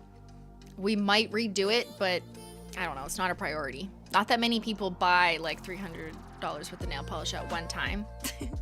But yeah, like I guess we'll have to redo that bundle. Maybe. I don't know. Not immediately. I'm currently wearing Full Charge, but I had to buy another bottle before she leaves. I bought both greens because I love them the most out of all the retirees. Finally, a green lover. Is Twice in a Blue Moon also coming back soon? I don't know. It wasn't on our priority list. We have to prioritize. We can't restock everything at the same time. So we just made sure to get like the critical ones that people have been missing, like Sacrificial Lacquer, Overshadowed, making sure there was more stock of all the declassified tacos so people have a chance to grab those before the season is over. And then the 2 chromes. Hi, Simply. Just joined in while having tech issues. Can't wait to finish until you're feeling better. Thank you. I love the Rejected Spirit Finger shades as a collection. What are you talking about? Which ones? Finally got Pastel Rainbow collection, Electric Hollows. Wow, this has been motivation for people to see shades that have been so unappreciated. Can we have more polishes like Existential Crisis? It's basically like I'm diminishing it. It's a jelly with a shimmer and then some hollow in it. But I think what really makes that interesting is because it's so dark and then you have a pale, not pale, but like a contrasting bright-ish iridescence peeking through it. It's a very complex formula. It turns out Sophia's my vibe. Not Press is one of my fave cremes. Sad face. How did Hot Take and Rest and Peach get in there? I don't know. People just don't like the traditional colors. Holo Taco customers are atraditional. I just bought Not Press and Banana Medicine with encryption key. You are different than the sales of the whole year. I had tax haven in my cart with my last order. At the last second removed it because I wasn't sure. And now I feel awful. Allison, yes. Tax haven is the same color as my doggo. Love the color. To Marissa, how the is a beach, please, not loved. It's the perfect toe color. Yep, she's so pretty. She is on the beach. Just because it's pulled doesn't mean it's right. Democracy fails us once again. Justice for tax haven and beach, please. Denmark's queen is giving her title to her son. What? What? Sorry, what? Okay. What should I wear on my nails? Queen's Curse, obviously. Maybe if Stanley released a limited edition cup to mattress and peach. Oh my god, do not get me started on that. Holo, if you gather that after data, please share it with us. Browns aren't something I reach for. I have brown hair and brown eyes, so I feel like I don't need more brown. Fair enough. My mom hates peach because it reminds her of vomit. What is she eating? Like Fruit Loops? I don't know. My vomit's not like that bright peachy. It's kind of weird. She should probably go to a doctor. It's like a pastel neon vomit? Interesting. I would love if we got a copy of our responses. I can't remember. A copy of your responses. I mean, you could just write it down, you know? Simply, please, when are we releasing pastel light modes? I thought our light modes were pretty light. You know what I mean? Like, they're not dark. Oops. Would love nail oil pen info breakdown. It was the best-selling merch / accessory item we released in 2023, was the nail oil pen, by a landslide. Yeah, not surprising. And that's because people are picking up the pen. I just have it right here. They're picking up the pen and then they're buying the cartridges. So if you add these two together, it's by far our best-selling. I'm finally excited to get that out. And I project that that one will continue to be a really good seller. The most important, kind of like One Coat Black. The most important thing is that Blue Freezy made it to see another year. For now, it did. So I already explained, yes, there will be no more pastel rainbow bundle when lemon spritzers sell out, unless and if we choose to scrap the bundle and redo it without, but I don't know yet. Simply, I need a release before February 12th because that's when my birthday gift expires. Well, are you shopping now from the retirement or last chance at retro? Because I would use it now. Did anything about the survey sales data surprise you? A lot of it. I'm mad that it's the same color palette over and over again. Like, what the heck? And, but other things didn't really surprise me. You know, like I'm in denial, but I knew it was coming kind of thing. Love data streams, and I've been out for months, thanks to life. I was the one person who has trophy life in their most worn rest in retirement bestie. There you go. Love these data streams. Thank you, Michelle. Not many people buy over $200 in nail polish in one order. Me. Don't check my most recent order. People do buy the Polish Mountain bundle, but obviously way more people are picking up a bundle of like 5 polishes than a bundle of, what is it, 24 polishes? Like, that makes sense. It still does sell though, don't get me wrong. Just wanted to say we are so proud of you. Thank you. And all that you feel with Holo Taco. Love all your polishes and collections. Hoping for more crushed holo. Thank you, Ryan. That's so sweet. Cyber security job here. Encryption key always. Why 10 discontinues this year versus previous years? Well, was it 8 or 10 last year?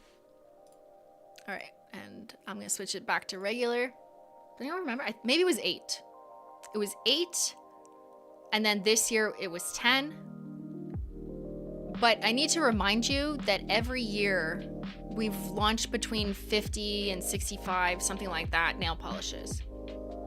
So theoretically, like, I need to be discontinuing increasingly more every year in order to accommodate, like, the catalog not getting too ridiculous.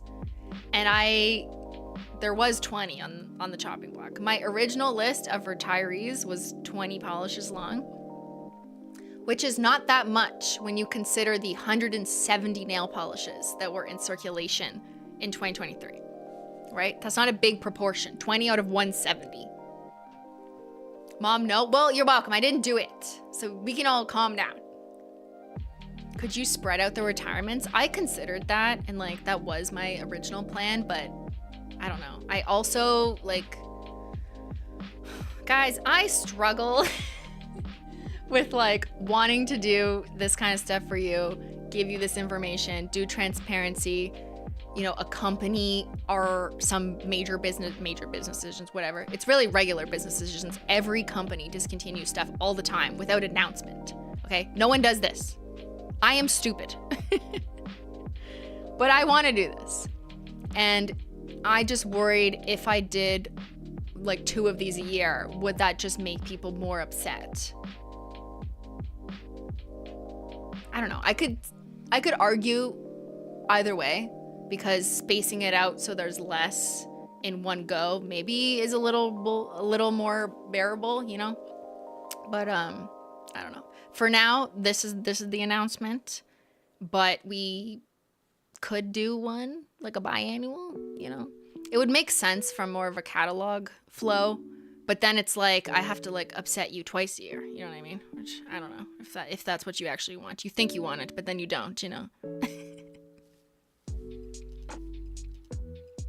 Once a year is good so we can all shop them all at once. Yes, but then it's also tougher because we may not have stock of the things we wanted to retire, but then they're at an appropriate stock amount in 6 months from now, and then we do want to retire them, but then we can't because we didn't announce it to you.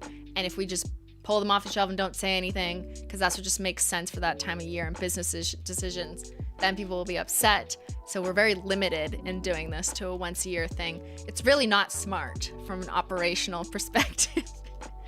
But, you know, I'm just trying to also keep this entertaining and engaging is one of my priorities, and communication with the customer base and this audience, which I value so much in terms of their opinion and being able to participate in things that we do at Holo Taco.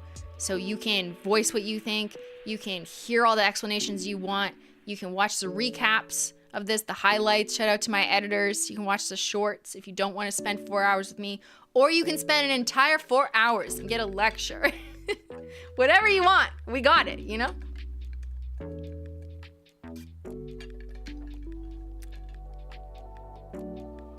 I like how you do things now and appreciate the transparency. Retirement can be, quote, sad, but since I love the data stream so much, it softens the blow. Also, now we have a whole year of releases ahead. I love that attitude, and we love to see chatters keeping it that way. I'm sure that's exactly what the comments of the Holo Taco Instagram look like right now. I'm sure if I looked, it would be exactly that tone, right?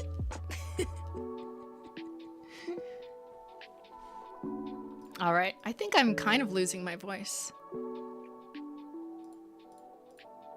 So I'll just say it again in case you missed it. Next Saturday will be a 2024 nail trend stream. It's going to be a fun way to look at what are the projections, the predictions, and whether I agree.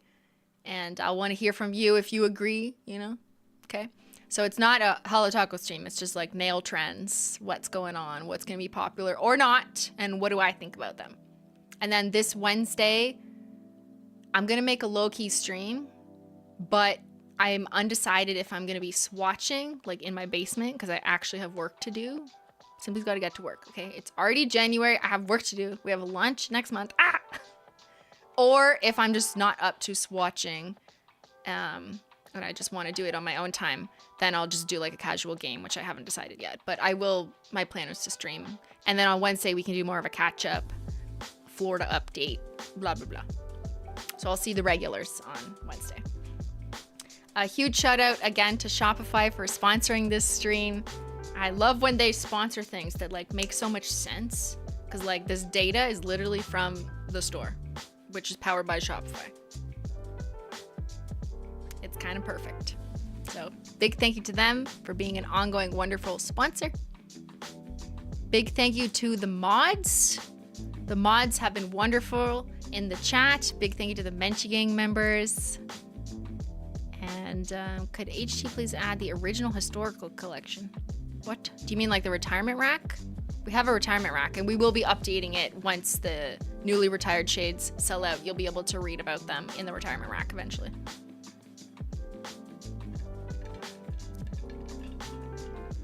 Thank you to anyone who used their member chat or gifted Menchie Gang memberships. I know the community really appreciates it. Super fun. We got to plan our monthly Menchie Gang extra bonus stream in a couple weeks from now. That'll be at the end of January. I do an extra bonus stream for anyone who's in the Menchie Gang, where in a smaller group we spend more time, where I can read more of your questions a little bit closer.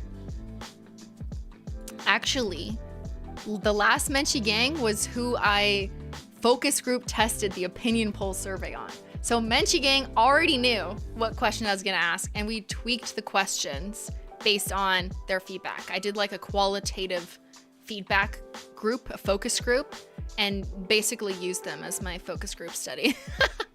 So if you're in the Menchie Gang, yeah, you can also help me, you know, perfect the questionnaire. Thank you guys for that too. And that concludes Holo Taco's sales report of 2023. Thank you so much for listening and joining. I hope you learned a lot this year, and here's to 2024, where we're gonna have even more exciting releases. All right, everyone. Thanks so much for watching, and I'll see y'all later. Bye.